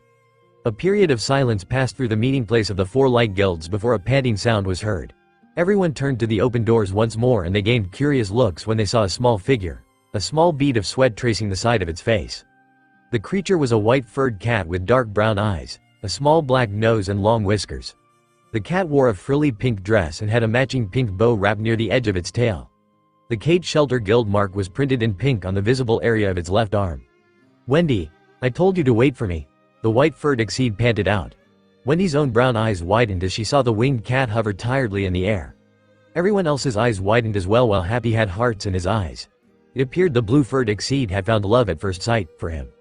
"Charles?" Wendy gasped out in shock before she jumped off of Natsu's shoulder and bent her knees as she landed on the ground before running towards the white-furred cat.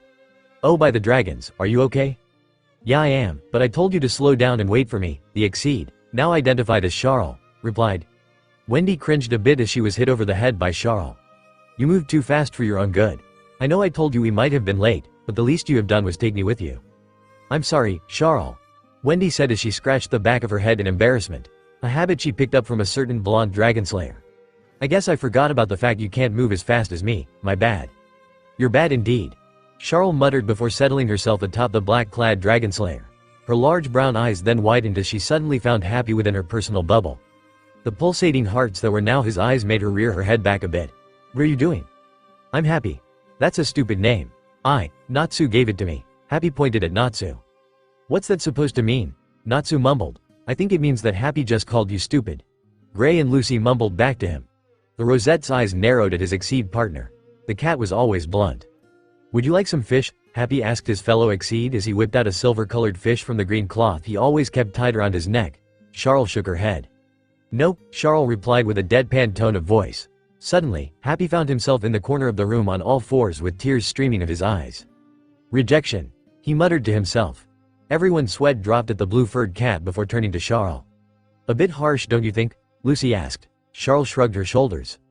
"I haven't interacted that much with humans nor my own kind.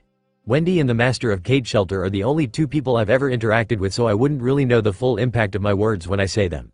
By the way, a lot of you don't look very impressive. Except for Armor Girl and Baldy." Jura frowned, reflexively rubbing his shining cranium.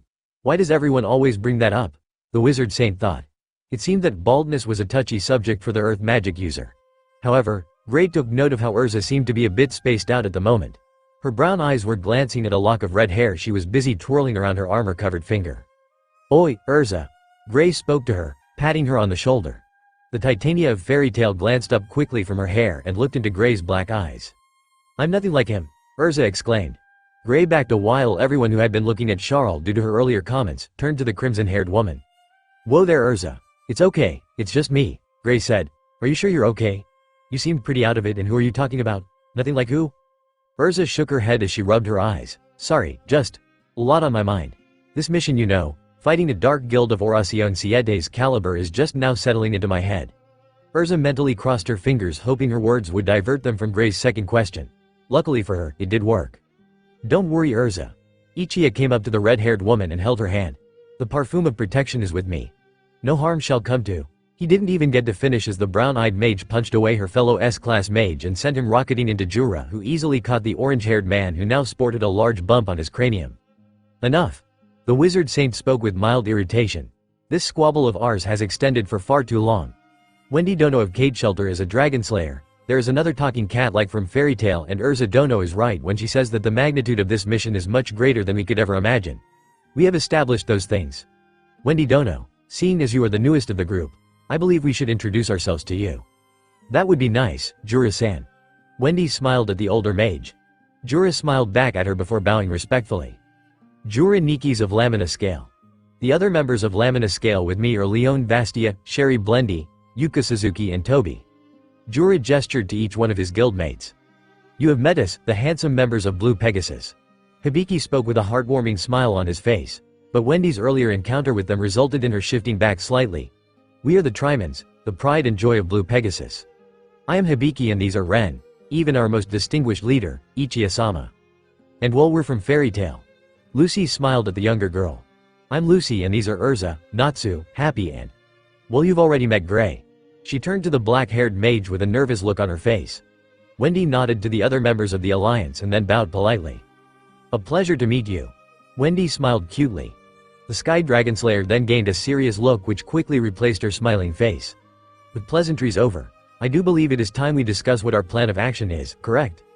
The other mages in the meeting house were quite shocked by the sudden switch in demeanor of the blue-haired Dragonslayer, but they quickly got over their surprise as they registered her words. They all nodded in agreement with Wendy. Wendy Dono is correct. Laying out our battle plan should hold the utmost importance, so let us do so, the Wizard Saint said. Jura is right. Leon agreed.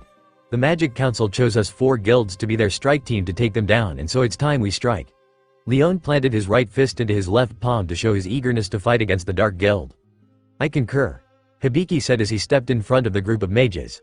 I have been given the information on Oracion Siete and stored it using my magic, a relatively new one, archive magic. This is a branch of magic which allows the user to take any and all information learned and store it. I can also send information to others if the need should arise. Everyone watched in awe as Hibiki waved his hands in the air and a golden magic seal formed in front of him. The magic seal then vanished and was replaced with a large holographic keyboard and monitor. Hibiki then typed away on the keyboard before several images showed up on the screen. The images first showed up as large blown-up ones that filled up the entirety of the screen before shrinking down and sectioning themselves off from the others. Soon there were 7 images on the screen. Alright, well, these are the members of Oracion Siete. The white-haired girl is Angel, a user of angel magic which allows her to summon forth angelic avatars to fight for her. She is also a celestial spirit user like you, Lucy. Lucy's eyes narrowed as she focused on Angel's image. Do you know what keys she has? The busty blonde asked. Hibiki typed on the keyboard once more and a silver key came up. We don't know if she possesses any of the golden zodiac keys, but we do know she possesses a silver key. Kylum, an orb which has the ability to shoot energy beams as well as morph into a sword form. The blue Pegasus mage explained. The other light guild members nodded to the Triman's member in understanding before said Triman continued. The next member of our enemy guild is Cobra. He is said to use sound magic in conjunction with listening magic, thus his hearing is excellent. In fact, surviving rune knights who fought against the Dark Guild said that he even had the ability to hear their thoughts and heartbeats. His hearing is therefore on par or greater than that of Wendy and Natsu. Natsu and Wendy bared their sharp canines at that comment. A dragon's pride indeed. Next is Hatai. He is able to use earth magic, but is known to merely liquefy it and create quicksand traps and tsunamis of earth, for example. He also possesses something called the Heaven's Eye. Basically it gives him enhanced visual prowess, allowing him to see through solid objects and see extremely far. Sounds interesting. Jura commented. It had been a long while since he faced a fellow earth magic user. The 4th member of Oracion Siete is Racer. He is known to be a user of speed magic like Fairy Tail's Jet. Enhanced speed, reaction time and agility. Those are the abilities granted to users of such a magic. Hibiki said before shrinking Racer's image and pulling up the remaining 3 images. The remaining 3 members of Oracion Siete are Midnight, their master and leader, Brain as well as this silver-haired man whom we know nothing about. The images of Midnight, Brain and Zabrak showed up on the screen, however everyone's eyes were fixated on Zabrak. Really, nothing? Leon asked. The other members of Blue Pegasus nodded in confirmation. Yes. Uchiha spoke with utter seriousness. Midnight and Brain are considerably powerful from what the Magic Council has told us, but this silver-haired man is what resulted in their change of name. Originally called Oracion Cis, they indoctrinated this new member into their ranks, and so we must assume he is a possessor of great power and magical ability if he was able to join them. Urza looked over the images of the Oracion Siete members, and it was then that her brown eyes widened as she experienced memory flashes from during her time in the Tower of Heaven as a child. Back when she was in the cages, in the cells across from her own, she remembered seeing children similar in appearance to the ones currently being displayed. And as for the silver-haired, mask-wearing man, Hellspawn, she muttered. Everyone's eyes turned to her as she uttered the word. What? Hibiki asked. Urza, you look like you've seen a ghost. Well, they aren't ghosts anymore, it seems. Urza pointed at the members of Oracion Siete. Racer, Angel, Cobra, Hatai and Midnight. I remember them from when I was in the Tower of Heaven. I was in the cell across from them. Urza, I know that the Tower of Heaven isn't exactly something you want to remember at all, but if you could you please just tell us anything you remember about any of them? They never possessed any magic prior to leaving the tower, I know that. Before I carried out the rebellion, I remember they always used to just look out the small cracks in their walls. But that's all I remember about the 6 of them. And what of this Hellspawn? Jura asked. You said that word with quite a bit of shock in your voice. And with good reason. Urza replied. She walked up to stand in front of the archive screen and pointed at Zabrak's image. There was this one slave boy, much older than the rest of us. He was a boy who always vowed to fight for his freedom. We looked up to him actually, but tenacity only runs so far, and we ended up giving up on looking up to him because of how many times he had been caught. He even went so far as to bite off a guard's face. Everyone's eyes widened at that. Bit off a guy's face? Natsu spoke. That's pretty hardcore, Toby said as he scratched his dog-like nose. He was what some people in the tower would have gone so far as to call a monster. Urza continued. Due to being disciplined so many times for his escape attempts, he had stopped screaming in pain and he no longer felt anything. He emerged from the disciplinary room, and when the whippings were over and done with, his body marred with scars all over his back to the point that they would never have healed even if proper time was given. He was a person who would stare death in the face and became a man without fear. Do you know his real name? Natsu asked. Urza shook her head. No, but whenever he was imprisoned for his escape attempts he would always scream. His screams, by the gods, they were utterly bestial. You would swear that he became a demon when bound. He roared, screamed and howled as if he were a demon that came from the very depths of hell itself. Those horrific cries and his malicious tendencies left a mark on many in the tower. He was said to be born in darkness, and thus he was given the nickname Hellspawn. That is quite the story, Charles commented. Now then, shall we head out and look for them? I agree with Charles-chan, Happy said with a nod of his head. Shut up. Rejection. Again, Happy knelt in the corner of the room once more, the cloud of shame hanging over his head once more. Come on Happy, no time for that, Natsu said as he grabbed the blue-furred cat. We have a mission to do. Aye sir, Happy replied with a hollow tone before sitting atop Natsu's head. So Hibiki-san, what exactly is the plan? Lucy asked. Hibiki nodded in acknowledgement at the Kwasarigama wielder and immediately typed on his archive keyboard once more. The images of the Oracion Siete were minimized before a large image of a large mecha came up. The mecha was a large airship which bore the likeliness of the mythological Pegasus. It looked mostly like an actual sea vessel as it had a brown, wooden underside with a blue hull and upper section. At the forefront of the massive airship, a massive equine head, placed on top of a neck, was adorned with a black stripe circling it in its center, and complete with a pair of round eyes, a mane consisting of many elongated, oval plates, and a pair of curved, protruding ear-like ornaments. Its alleged landing gear consisted of 4 separate parts, complete with several semicircular decorations on their edges and ending in a series of propulsion jets. Pieces of decorated steel protruded from the ship's hull in a way that it resembled a Pegasus' legs. Finally, at the airship's sides was a pair of large, massive and flat wings, each consisting of 5 elongated plates being placed one near the other, mirroring feathers, with the ones on the front being the largest, and the following ones getting smaller and smaller. Each of such feathers was adorned in the part nearer to the ship itself by a series of motifs, ending in a semicircle complete with a dark rhomboidal figure in the most outer part, and secured to the hull by a flat part which also kept it joined to the others and held up the Pegasus like mecha's limbs. Several cannons were secured to hemispherical supports sprouted from it. What is that? Sherry asked. Very impressive, Leon commented. This is Christina. Hibiki gestured to the image of the airship. This is Blue Pegasus's magic bomber. She is quite fast despite her massive size and possesses the latest in long-range technology as she is equipped with, like her name says, bomb-firing cannons. She also possesses a few laser cannons and is made of the highly durable steel.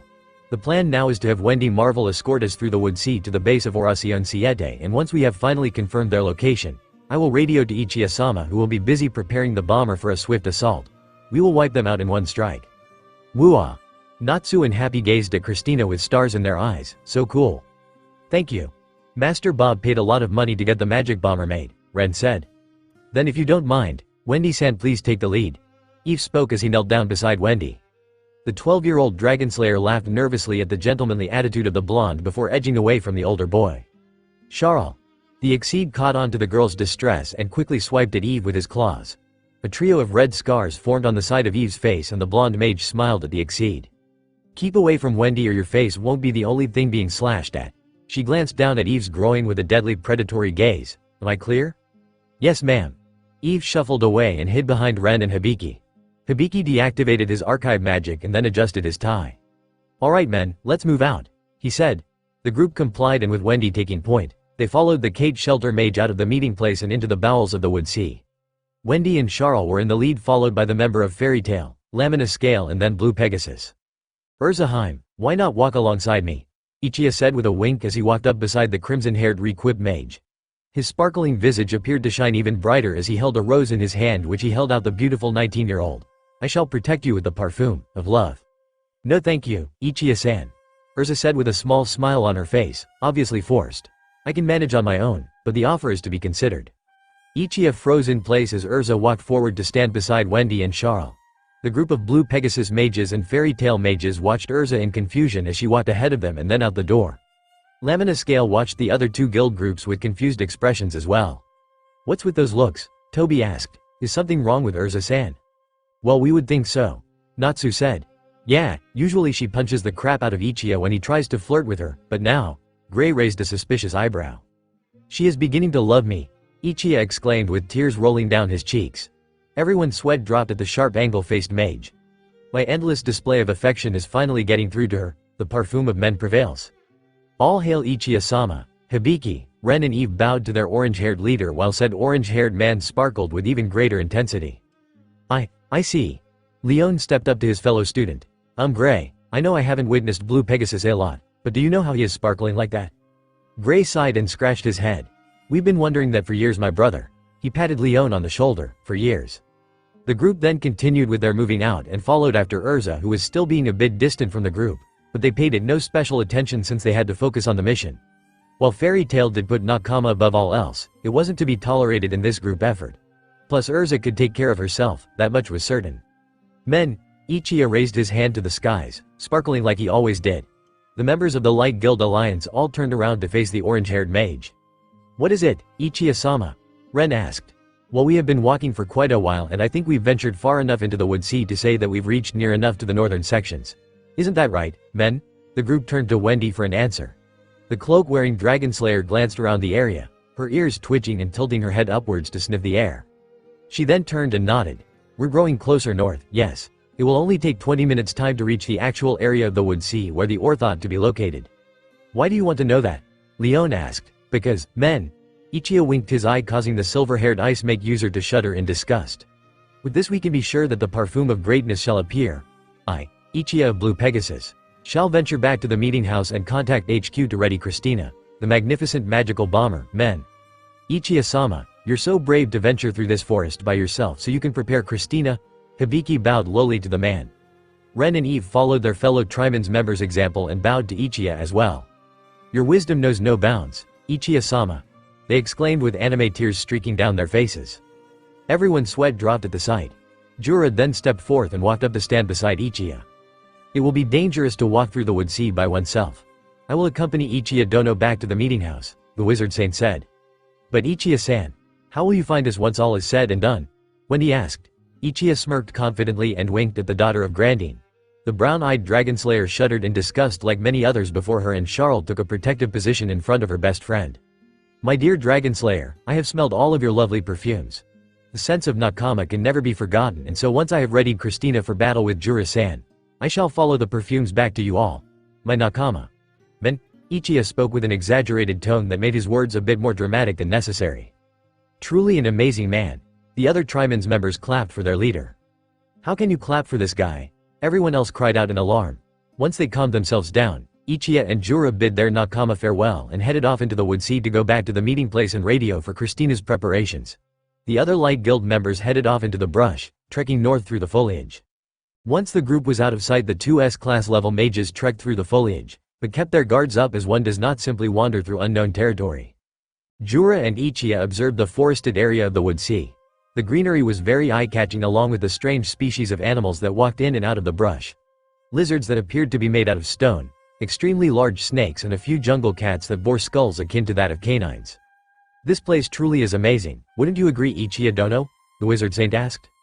"I would agree, Jura-san. The perfume of nature is strong in this place," Uchiha said as he inhaled deeply through his nose. "So, Jura-san, is it true?" "What is, Uchiha Dono? That you are a member of the 10 wizard saints?" Uchiha asked. The bald mage nodded and turned a bit before pulling down the collar of his top to reveal his defined shoulder muscles. Tattooed onto said muscles was the image of the wizard saint symbol in dark blue and gray. "Yes, I am. But like I said before, I am the weakest of the 10.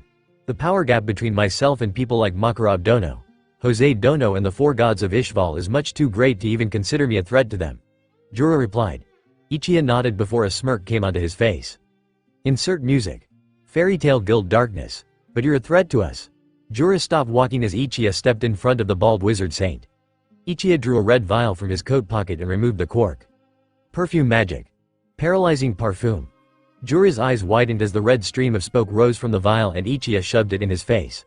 The wizard saint's body then convulsed before freezing as the muscles became taut. Jura fell to the ground and looked up at Ichiya's face, which now bore a malicious grin. "Ichiya dono. Why?" he managed to force out.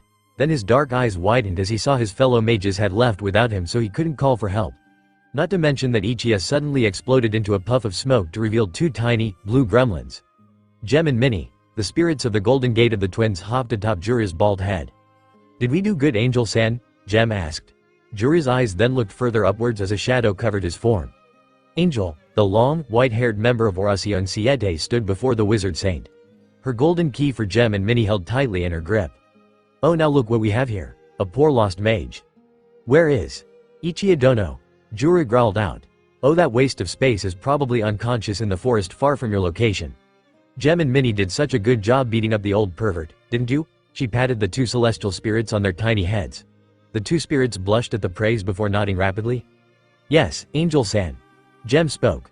"We had beaten him up real nice. We think we broke his face because it looks so ugly," Minnie added. "I think that's how he actually looks, Minnie. Really, Gem?" Angel and Jura's sweat dropped at the conversation's topic before Angel sighed and performed a forced closure. The twins vanished in a flash of golden light, waving bye-bye to the bald mage and their user. Angel quickly focused her attention back on Jura. "Now then, where were we? Oh yes, I was just about to curb stomp you."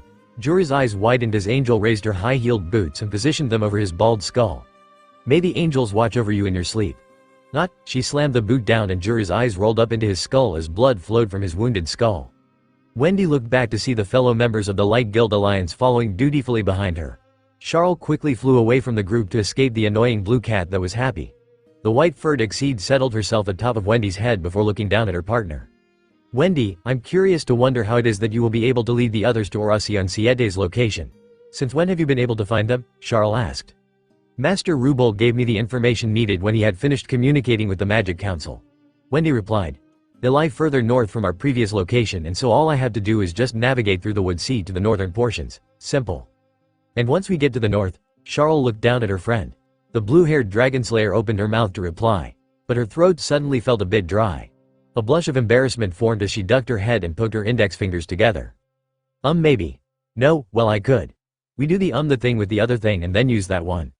"You have no idea, do you?" Wendy's face fell and her arms dropped down to her sides, an anime cloud of shame hanging over her head. Charles waved away the cloud before patting the 12-year-old on her head. After a while of walking, the group came to a stop along a large stone and dirt-covered path that was outlined by the trees. "Alright, this is it," Wendy informed the group. "This is the northern Wood Sea area. Stay close so that you all don't get lost, okay?" "Wendy?" Lucy spoke. "Yes, Lucy-san. Forgive me if I sound disrespectful, but why did Kate Shelter send you and Charles alone?" Lucy asked. "Surely Kate Shelter has other members who would have been willing to come with you. I mean, each of our guilds brought at least 4 to 5 members each, so why is only you two?" Wendy chuckled at Lucy's question. "That is a good question that I wondered myself when Master Rubel sent me on this mission. I hold great pride in my strength and my speed, but despite that, I am only 12. However, Master Rubel told me it was because I am the only one alongside Charles who could be trusted with a task of this magnitude. Despite there being quite a bit of members in our guild, Master Rubel had told me that I am actually his strongest mage and that I alone would suffice for this mission." "You're the strongest mage in your guild?" The others watched the blue-haired girl as she smiled toothily, her chest, or lack thereof since she had yet to develop, swelled with pride. TL, you wanted to know? Urza-san, you've been spacing out for quite a bit of time. Is there something you also wish to ask?" Urza blinked as she registered Wendy's words, which snapped her out of her thoughts. She shook her head from side to side to clear it of the myriad of questions she had kept asking herself due to finding out about her relation to a certain blonde mage, and once she did, she nodded in confirmation at Wendy's question. "Actually, yes. I do have one." Wendy spun around and began to walk backwards, swinging her arms back forth, and her brown eyes met Urza's own chocolate-colored orbs. "And what would that be, Urza-san?" "Insert music. Fairy tale Shukume. You said that someone trained you to reach the level of speed and strength that you are now. Whoever it is must be extremely powerful," Urza said. Wendy nodded her head rapidly as a grin broke out across her face and a look of admiration formed in her eyes. Oni-san is the strongest ever," she said. "Though like I said at the meeting place, he only taught me for a year. The other 6 I spent using his training regiment as a reference for my own." "Oni-san?" Sherry and Leon raised curious eyebrows at the blue-haired girl. "Well, we're not blood-related, but he helped raise me when I was 5. Oni-san's the best. He's strong, fast, cool, and really smart. In fact, He even got me to develop a few of my own Dragonslayer attacks. You must really look up to this guy, huh? Natsu asked. Wendy nodded rapidly once more. Uh-huh. I based the color scheme of my clothes after his own. I follow his training schedule that he used to do with me when I was 5, and this necklace is the first birthday present I ever got. She held the sapphire dragon charm close to her chest with a small smile on her face. But Wendy glanced down at the ground as she continued to walk backwards. Ever since he left me at Cage Shelter for Master Rubold to take care of me, I haven't seen or heard from him. He taught me everything I know, from using magic to hand combat. Oni-san taught me it all, and it's all thanks to him that I am where I am now. But if he cared about you so much, then why did he leave you with your master? This time Gray asked the question. Wendy gave off a sad smile before looking into Gray's dark irises. Because I am his precious Imoudo. The other members of the Light Guild Alliance could only stare with wide eyes at Wendy's words. He first told me that it was because he couldn't teach me anymore, and that with Master Rubel I would be capable of learning things that he wouldn't be able to teach, but I knew that was a lie. I didn't want him to go, but the travels Oni-san would embark upon, he told me that they would have dangers that would far exceed those of just random wolves and giant beasts like here in the Wood Sea. He told me that if anything ever happened to me while he had the ability to protect me, he wouldn't be able to live with the guild. She began to tear up as memories of her time with Naruto filled her head. No, don't cry. Tears are a sign of weakness, and Oni-san said a Dragonslayer must not show themselves as such. Wendy looked at Gray and wiped away the tears that threatened to fall. Because of how he saw me as possibly the only family he had, he couldn't let me get hurt, and so to protect me, he let me go. Your Oni-san sounds like a very dependable and distinguished man, Eve said as he ran a hand through his bright blonde hair. Do you think you'll ever meet him again? Yuka asked. Wendy turned to the thick eyebrow-bearing mage and nodded confidently. I do. Spy Network HQ, Eastern Fiorian Mountains, Fury. Achoo! Naruto sneezed loudly. Catchin' a cold there, Naruto? Kurama asked with a non-existent raised eyebrow. I thought Dragonslayers don't get colds. Kurama grinned toothily as his jab at the son of Agnologia's pride. The son of 2 wizard saints growled at the red-eyed Exceed. We don't, Naruto replied stiffly. Then someone must be talking about you, Kurama said. The fox costume-wearing Exceed tapped his ebony claws against his chin and thought. Who do you think it could be? Oh, I know, maybe. Everyone who wants to kill you. Your annoying quips have no limit, Kurama. Now shut up, you stupid, insufferable feline. Fine, but only because you asked so very nicely, Kurama replied sarcastically. The red-furred Exceed settled himself atop of Naruto's head, and the blonde Dragonslayer continued to pace back and forth in front of his study desk. His personal communication sealed tag sat atop the wooden surface, and Naruto could feel as if it were taunting him. Why has there been no report yet? I'll have Vastia's head for this, Naruto snarled. He slammed his hands down on the desk, causing the brushes and scrolls atop it to roll off and scatter on the floor, but the communication seal remained still. Kurama patted Naruto's head, and the blonde sighed as he sat in his chair, planting his face in his hands. It's okay, Naruto. No, it's not. Naruto stood up and pointed outside the window into the distance. Believe me when I say that I have the utmost confidence in the fact that she would be much stronger, much more capable to handle herself, but I'm her teacher, her fellow Dragonslayer, her big brother. I can't just sit here without thinking what the hell is going on out there. Naruto suddenly felt his face being forcefully turned and found his blue eyes meeting the bloody crimson of the fox costume-wearing cat. Your caring for Wendy is understandable, Naruto.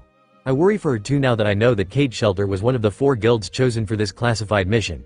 Your spies in the Magic Council have only been able to find out that it involves Blue Pegasus, Fairy Tail, Lamina Scale, and Cage Shelter going off to look for Orochimaru Siete in the Wood Sea. But dragons be damned when I say that unless something has truly gone wrong out there, I will fight you off to prevent you from interfering. And why would you do that? Naruto growled, his eyes flashing to a dangerous, vibrant white.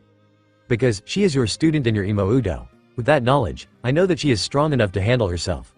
You think for the past 6 years she would be sitting down and doing nothing with Rubol? Of course not, but nothing, Kurama quickly interrupted his partner. Like you, she has her pride. You raised her as a Dragonslayer to be knowledgeable of the fact that she has to take pride in who she is and in what she can do. Have faith in Wendy Marvel. The tone of Kurama's voice was gentle and soft as he ended his dialogue. Naruto and Kurama held their stares at one another. Naruto pushed the red-eyed cat away and smirked. You're right, I can swallow my pride and admit that. I expect nothing less of my Imoudo. However, seeing that this mission of hers is taking place in the Wood Sea, it would be best to take advantage of the situation. Oh, and how would we do that? Our little escapade to Galuna Island comes to mind. We'd tortured and killed Deliora there. But the only noteworthy thing he told us was that it would be best to find information regarding Zareth by heading out to the Pengrande Kingdom, where the majority of Camelot's ruins would be. Yes, that is true, but you are forgetting another thing that the demon has told us. The blonde mage glanced at Kurama out of the corner of his eyes. Deliora spoke of Zareth having 2 bases for his operations. The first being the one you mentioned, the one in the Pengrande Kingdom. The second is located in the Wood Sea. Kurama's eyes widened in realization. Oh, now that you mention it, I do remember the demon saying that. However, Kurama's eyes narrowed in thought. We have no idea where the base would be. We could search the entirety of the Wood Sea, but it could take a number of hours to search the entirety of it all, and I highly doubt we have the time. Can we send Monsieur Saul or Totemaru to look for us? We could, but with this mission going on by this Light Guild alliance they will caught. I cannot risk the lives of assets such as my underworld faction, the groups I use to gain information on the dark guilds and the crime world. Then what do you suggest we do? Naruto tapped his chin in thought before snapping his fingers as a light bulb went off in his head. We go back to Cage Shelter and look for the old man. Rubol, the red-furred Exceed tilted his head in confusion before his crimson eyes widened. Ah, I see. Rubol is nothing but an aged spirit clinging on to the life he doesn't want to lose. As a result he has been on this world since the end of the Dark Wars, the wars involving the age of Zareth. Exactly. Naruto patted the feline on his head. With the fact that Rubol has been around longer than any other human on the face of Earthland, signs Zareth, he would therefore know the location of said dark mage. Kurama and Naruto grinned toothily. Road trip, the Exceed exclaimed before planting himself back onto the top of Naruto's head. Hi-ho Silver, away. Stupid cat. Naruto grumbled. He quickly sent a message through his communication seal to tell Su that he would be stepping out. For how long, Fujin-sama? For the entire day, 2 for the maximum. Kurama informed the green-haired second-in-command. Understood, Myobu-sama. We will inform you of any noteworthy information upon your return. The connection was severed and Naruto placed the communication seal in his cloak's inner pocket before adjusting his face mask and pulling up his hood. Naruto then hopped out the window, Kurama clutching his head tightly, before channeling magic energy beneath his feet. A gray-green magic circle sprouted forth along with miniature cyclones. The 2 SS-class mages flickered out of existence. The sonic boom that echoed a few moments later was the only remnant of their ever being there. Northern Wood Sea, Fury the Light Guild Alliance had continued their trek north through the expanse of vegetation, moving along the winding path that Wendy was leading them on. The Sky Dragonslayer then raised her hand, signaling the group to stop. What's wrong, Wendy? Lucy asked. The blue-haired girl didn't respond as she tilted her head and sniffed the air. Her ears twitched as she picked up on the surrounding sounds. The brown-eyed girl then directed her vision to the sky and narrowed her eyes. Something is in the sky. Natsu followed the actions of his younger counterpart and his eyes widened. There is, and it's big. The group all directed their eyes in the direction that the 2 Dragonslayers were facing and stared into the blue expanse above their heads. The clouds drifted by slowly on the winds. Insert music. Fairy Tale Christina. The mages continued to watch the sky for a few moments until their ears were met with the high-pitched whine of rotating propulsion engines and the large magic concentration produced by the lacrima which powered them. A small dot in the distance quickly grew large and closer and revealed the massive magical bomber that was Christina. Wow! Everyone gaped in awe at the large piece of technology. The blue Pegasus mages smiled at their fellow mages' reactions. Yup. You wouldn't believe how many jewels it took to build this beauty, Ren said. 10 billion jewels. Hibiki and Eve stated. Everyone's eyes bugged out of their skulls as they turned to face the Triman's members. I'm sorry, did you say billion? The members of Laminoscale asked. A majority of the money was from the Magic Council, but we accounted for about 45% of the funds. Master Bob has been saving money for many years, Hibiki explained. Not to mention that since he runs a few hotels, male strip clubs and bars on the coastline, you can guess just how money he can make from one of those places alone, Eve added. You guys have way too much money on your hands. Gray commented as Christina's massive frame hovered over their heads, the shadow of the giant horse mecha covering a large area. Suddenly, a small figure leapt down from Christina. Everyone's eyes watched as the figure slammed comically down on his head, a small imprint forming on the hard ground. Men, I have come with the mighty Christina, Uchiha exclaimed as he quickly jumped to his feet. How did he get up so fast? The others wondered as the other Trimans bowed before their leader as if he were a god to worship. Uchiha-sama, your timing could not be better, Hibiki exclaimed with tears of joy running down his face, but then he quickly became serious. But the instructions were for me to signal you as to when to bring in Christina. Why have you gone against the plan, Uchiha-sama? The other mages quickly tensed their muscles, preparing for a fight as they noticed the stern look on the orange-haired man's face. I was ambushed by the Oracion Siete.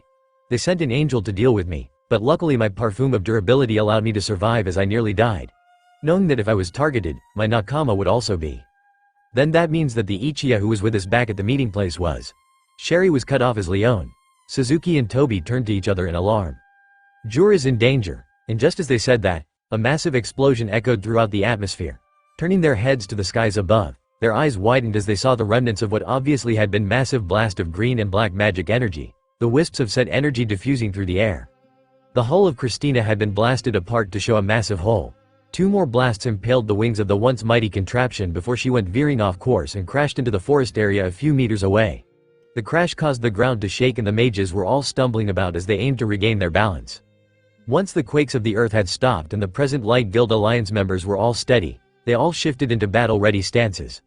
The sound of footsteps then met their ears and they turned to the front, coming to face with their enemies. Brain, Midnight, Angel, Racer, Cobra, who had Cubelios wrapped around his shoulders, Hot Eye and Zabrak all stood before them. "Welcome to the Woodsea, our home." Brain spoke with a well-mannered tone, as if he were a butler about to escort visitors into a mansion. "To what do we owe the pleasure of having mages from the outside enter our humble abode?" "Cut the crap, Brain." Natsu snarled as he rose to his feet. "You guys are a dark guild.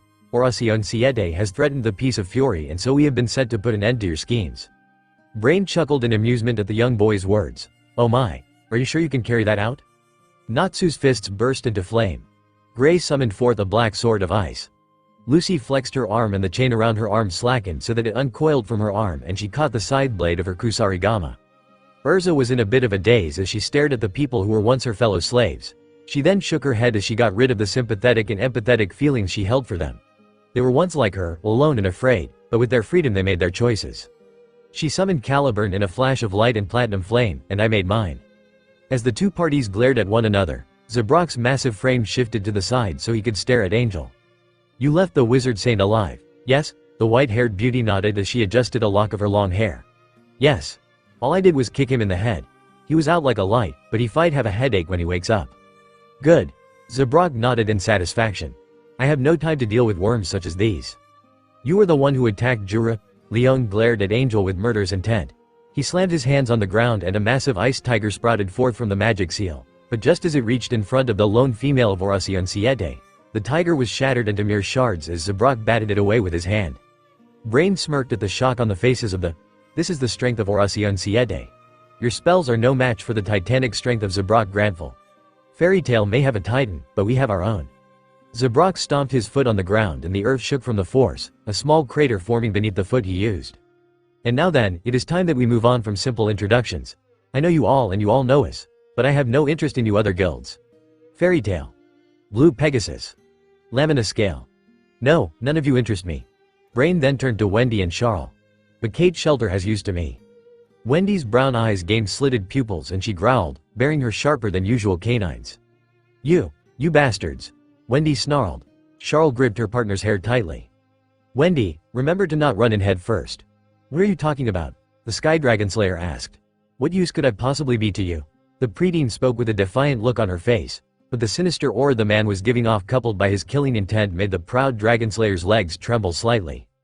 "Wendy, we don't know what these guys are talking about, but you're not alone here," Natsu said to his fellow Dragonslayer. Orange-yellow flames coated his fists as he and the rest of the strongest team readied themselves for battle. "We'll protect you." Wendy looked at the members of the Light Guild Alliance and saw all of them switching into combat positions. The brown-eyed preteen smiled and nodded her head. "Thank you, Natsu-san." She then turned back to the Dark Guild members. Insert music. Pokemon Hoenn Elite 4 theme. The other 3 Light Guilds blinked in confusion as they watched Wendy. "Now I'm going to ask you again. What could you possibly want from me?" "Oh my dear little Sky Dragon, you will see when we." Brain's eyes widened when a shadow covered his face. Wendy's brown eyes were full of bestial fury. Her fangs showed as her lips curled in a snarl. Her leg was reared back before she swung at full force.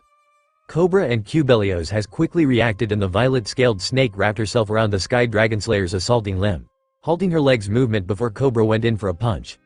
Wendy rotated and lashed out with her other leg, meeting Cobra's own before she gripped Cubelios by the neck and bit down with her sharp teeth, piercing the snake's hard scales and drawing blood. The reptile hissed in pain, loosening its grip as a result and thus freeing her leg. Wendy released Cubelios from her bite as she pulled her leg out from the snake's coils. The blue-haired girl pushed off of the snake's head and landed a few feet away from the Dark Guild with the snarl still present on her face. Her head was bent low so her blue bangs shadowed her eyes. Such speed. She didn't even use magic energy, otherwise I would have felt it. To think she could grow to such a degree in just 7 years, Brain thought. No one calls me that. Her voice was barely above a whisper and the master of Oracion Siete could only raise an eyebrow as he heard her soft mutterings. Wendy's head snapped upwards to reveal the fierce brown eyes that were filled with rage. No one but Oni-san can call me that, Wendy roared, her magic energy flaring wildly. She's a very interesting child, Zabrak stated before turning to Blue Pegasus. Master Brain, I will handle the Blue Pegasus mages. Like you could. Ren never even had a chance to complete his sentence as his throat was met with Zabrak's massive forearm. Due to his massive frame and the fact that the Blue Pegasus mages were standing neatly in a row, Zabrak's large forearms had caught all 4 of the Blue Pegasus representatives, pushing his muscular limbs against their throats. With minimal effort, the super strength-bearing man pushed his arms forward and the double lariat maneuver sent the Trimans through the air and into the brush. The Light Guild Alliance's eyes were wide with shock as they stared at Zabrak's former location, a small crater marking it. Zabrak's silver eyes shone with power before glancing back at the others, a smile on his face as he took in their expressions. The Hellspawn quickly shook the earth once more, a crater forming beneath his boots, as he stomped down and rapidly followed after his opponents into the forest. Once the former slave left the area, the remaining 6 members of the Dark Guild faced the remainder of the Light Guild Alliance. Lucy took a step forward and glared at Angel as she drew out one of her golden keys. Gate of the Bull, I open thee. Taurus. With the sound of a ringing bell and a flash of golden light, the massive axe-wielding bull appeared before its holder. Lucy, how may I help you in your nice body today? The perverted bovine exclaimed as he gripped his double-bladed weapon. We take down that Angel girl. Lucy spoke as she pointed at Angel. Oh, Taurus looked Angel up and down and nodded in satisfaction. She has a nice body too. Her breasts are bigger than yours, Lucy. Don't be a pervert now. Let's just go and attack, Lucy exclaimed as she whacked her celestial spirit upside the head. "Moo," said celestial spirit nodded and quickly twirled his axe before running forward towards Angel. Lucy ran alongside her spirit before leaping atop his muscular shoulders, spinning her kusarigama like a buzz saw. Angel chuckled and flipped her long white locks. She reached into her impressive cleavage and pulled out a single gold coin. The cost is 10. She kissed the circular piece of precious metal before flipping it into the air. The coin shone with a golden light before vanishing as golden dust. Angel magic. Gabriel. As the coin's existence vanished, a small pillar of golden light replaced it and Lucy and Taurus's eyes widened as they suddenly found themselves before hurled over Angel's head and soaring through the air. The golden light had quickly died down to reveal a tall, muscular man who stood at about the same height as Taurus. The man's skin was a dark gray as if he were made of stone and he had empty white eyes that lacked irises or pupils. The stone-like man was clad in a dark gray and gold armor and had 2 pair of white feathered wings attached to his back. Attached to his waist were 2 short swords. The angel Gabriel had been used to divert Lucy and Taurus away from their target and Angel smirked as she watched her adversaries fly away. However, she suddenly felt something wrap around her leg. Glancing down, her dark eyes widened as she caught sight of the cold metal of the kusarigama's chain becoming tight around her leg. With a cry of effort, the still airborne Lucy pulled Angel along as they landed in the forests. Gabriel followed dutifully after his user. The other fairy tale mages and Lamina Scale went to follow after their comrade. But suddenly a loud blast of sound filled their ears. Cobra chuckled as he watched the Light Guild members clutch their ears in pain, especially Natsu and Wendy. I can hear your very thoughts and stop your actions. You want to move on, you get through me. Cobra chuckled as Cubelios slithered around his arm, the massive serpent hissing at her master's adversaries. Then, I guess. Natsu panted as he rose to his feet. We'll have to kick your ass. Rubbing his hearing organs, the son of Igneal snarled before leaping at his opponent. However, Cubelios countered by snaking her way around Natsu's ankle and then throwing him away. Urza and Gray caught their guildmate and set him down gently on the ground. Cobra is ours. The wielder of Caliburn said as she sliced the air with the holy sword. The sword of Merlin released an arc of platinum flame which Cobra dodged easily, but his eyes widened as he felt the intense heat of the attack and turned to see the trees behind him turn into nothing but ash as the platinum flames consumed everything they touched. Urza performed her re-equip magic and changed into her flight armor, the armor which gave her an intense boost in speed. After all, if one wished to best someone who utilized sound, it would best to just break the wards the brown-haired dark mage and the sound barrier shattered behind her as she moved. Natsu and Gray moved after her and Cobra grinned before leaping into the air. Doing so, he avoided the strike from all 3 mages where a massive crater of ice and flame marked the point of impact. They looked upwards and glared at Cobra and watched as Cubelios hissed at them. The female snake then flickered her tongue before the sides of her body stretched and suddenly a pair of leathery bat-like wings, akin to that of dragon wings, flapped. Oh come, he can fly now. Natsu exclaimed. "We'll knock him down." Urza and Gray responded to the firebrand's comment. With that, the three leapt after Cobra as he flew off into the distant vegetation of the wood sea. "We will head back to the base. Return with the Sky Dragonslayer when you are finished playing," Brain said as he tapped his skull-tipped staff on the ground. A large cloud of dark magic energy encompassed the guild master before he suddenly vanished from view. Lamina Scale growled before leaping at the sleeping form of Midnight, but the snoozing mage didn't even stir or lift a finger as a burst of magic energy sent the Lamina Scale mages flying back. A blur of blue hair then shot past them and their eyes widened as Wendy lashed out with a devastating straight kick. However, the blow veered off to the side as Midnight's reflexive use of reflector magic came into play. Wendy was thrown off course and quickly flipped to land on her feet, but then a sonic boom met her ears. The brown-eyed girl's eyes widened in shock as the wind rushed past her form and a punch found itself embedded into her stomach. Charles, who held on tightly to Wendy's head, could only widen her eyes in shock as she saw Racer grinning toothily, baring his sharp fangs. "Your speed is impressive, but I'm faster," Racer growled out before pushing more force into his blow and Wendy was sent rocketing into a tree. Wendy, Leon, Sherry, Suzuki and Toby turned to go after Racer and help Wendy, but the Dragonslayer snarled as she glared in their direction. "No," she called out to them. "Stay out of this. This is my fight. I may be a little girl, but I have my pride as a Dragonslayer. Do not intervene, handle Midnight." Those were Wendy's last words before a sharp kick sent her straight through the tree she had currently been leaning against and she and her Exceed partner were sent into the forest. The sounds of cracking bark and collapsing trees were heard by all. Racer chuckled. "So the little Sky Dragonslayer thinks she can beat me? We'll see about that." The panther-esque mage showed a toothy grin before becoming a crimson blur, racing after his prey. The mages of Lamina Scale were about to ignore their prideful preteen comrade's words and ran to go help her with Racer, however as they were running, they had accidentally passed into the personal bubble of Midnight. Due to entering his zone, his instinctive act of casting reflector magic was carried out once more and a burst of magic sent them skidding backwards from the force. A wave of ethereal blades followed afterwards. Toby had been struck by two of the blades and so two large, bleeding slash wounds formed on his chest. In the exact same area where he was now bearing the scars from fighting against Chome on Galuna Island. The pain of having his old wounds sliced open coupled with the blood loss forced the dog-like mage to black out before he collapsed. The unexpected attack forced them on the defensive as Suzuki quickly reacted. Wave magic. Shield. An emerald-colored energy dome formed around the group which deflected the air blades before the dome swirled and compressed itself into a massive spheroid. Wave magic. Bullet. A massive energy spheroid was launched from Suzuki's palm as he converted his former defense into an offense. However, his eyes widened when he saw the energy bullet had been deflected. Midnight, once again not performing any visible action, reflected the attack back at his opponents, but Sherry was quick to intervene as she slammed her hands on the ground. A pink magic seal formed as she called upon her spell. Doll's magic. Stone doll. The stone of the path they stood on became filled with a plethora of magic energy which attracted the stones to one another and formed a massive stone doll. The earthen warrior crossed its arm in front of its body and was blown apart by Suzuki's attack, but it did its job of protecting the mages of Lamina Scale. The dust cloud that formed from the explosion was quickly dispersed as a massive ice blue magic seal formed. Ice make. Snow tiger, Leon exclaimed as he summoned forth his beast. The massive saber-toothed cat of ice raced forward, thundering across the path at midnight. The snow tiger released a deafening roar before slashing with its claws and biting with its sharp, icicle-like fangs, but to no avail. Each strike from the massive ice feline was reflected instinctively by the slumbering dark mage. Finally, a massive burst of the reflective magic sent the snow tiger soaring through the air before crashing down against the ground, breaking apart into ice shards. The three remaining mages of Lamina Scale gritted their teeth.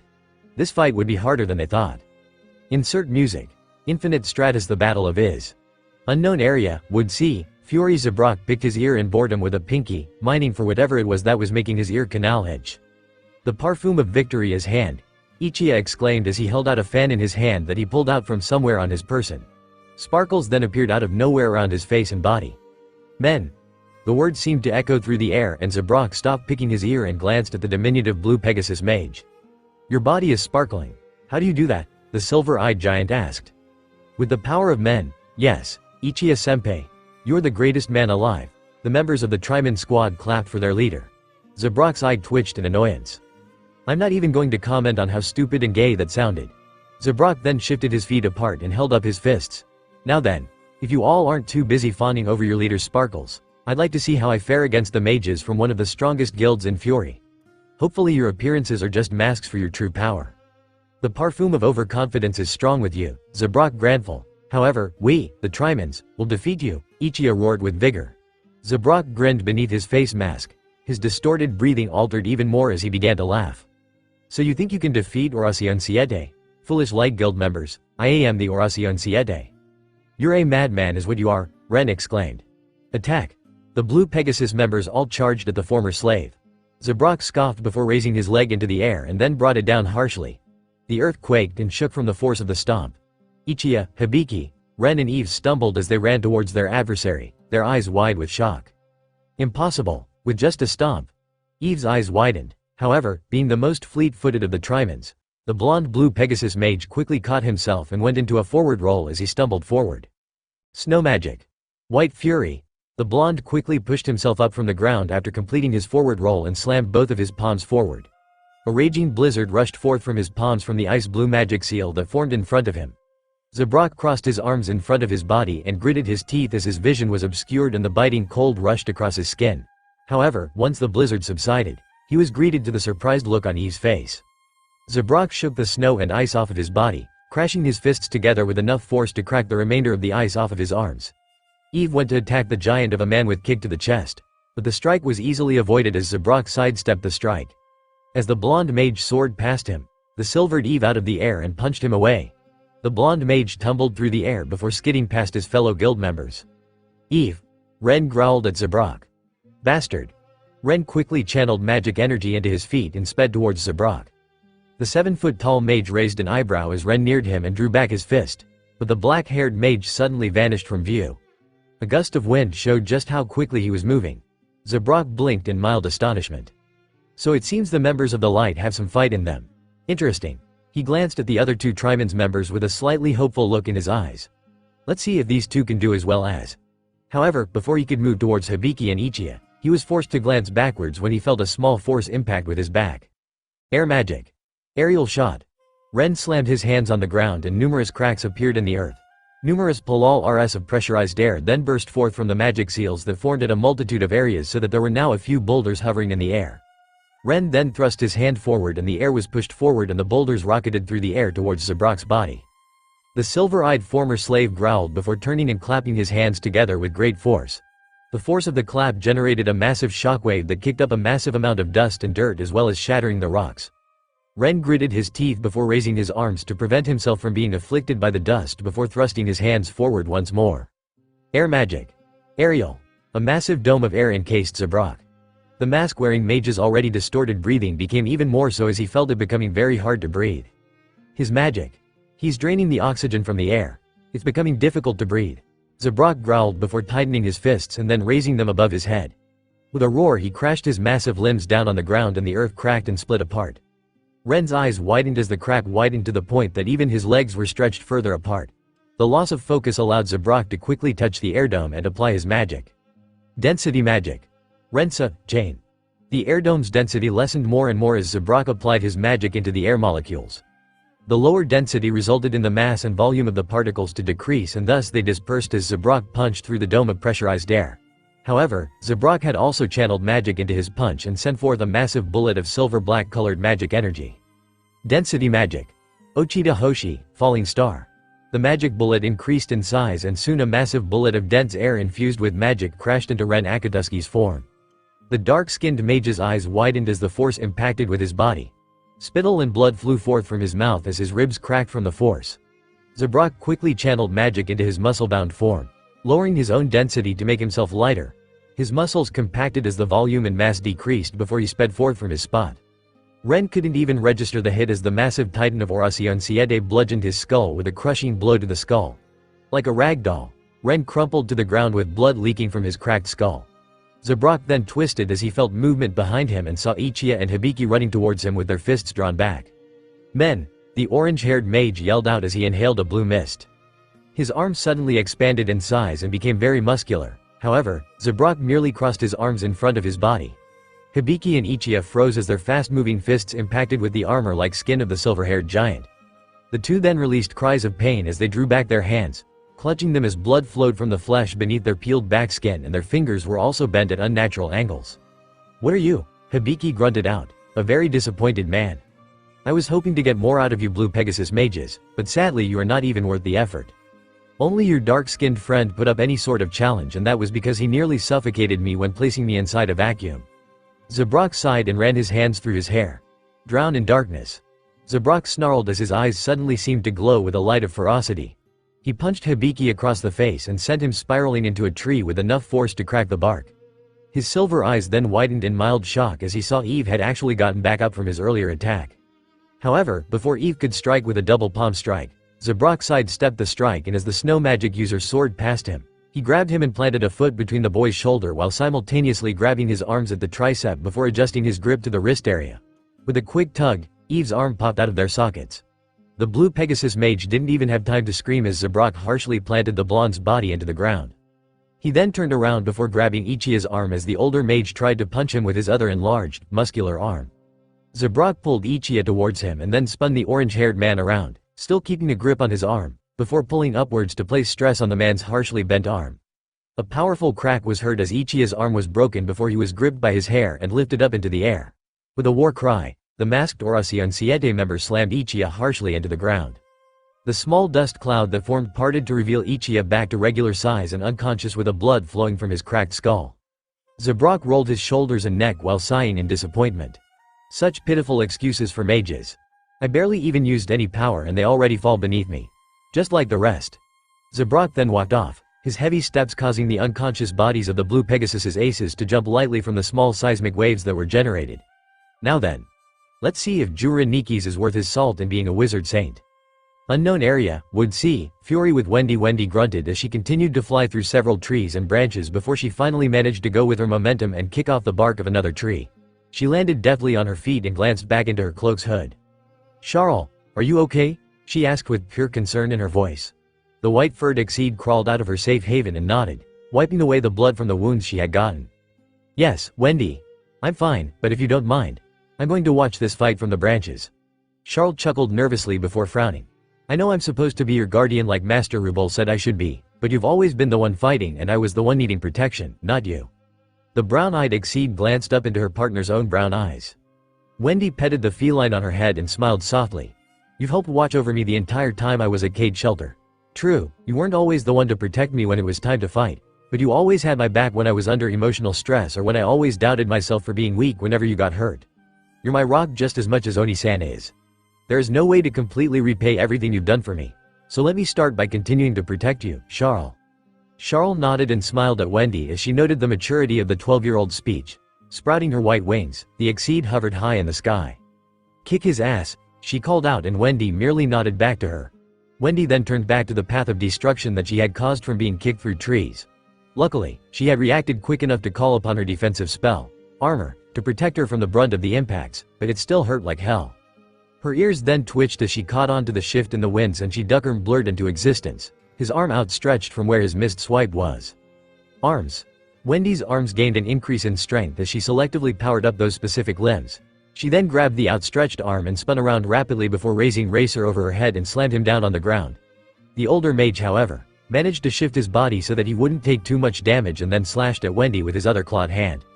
Wendy leapt back, but a few strands of her long blue hair were caught by the swift attack.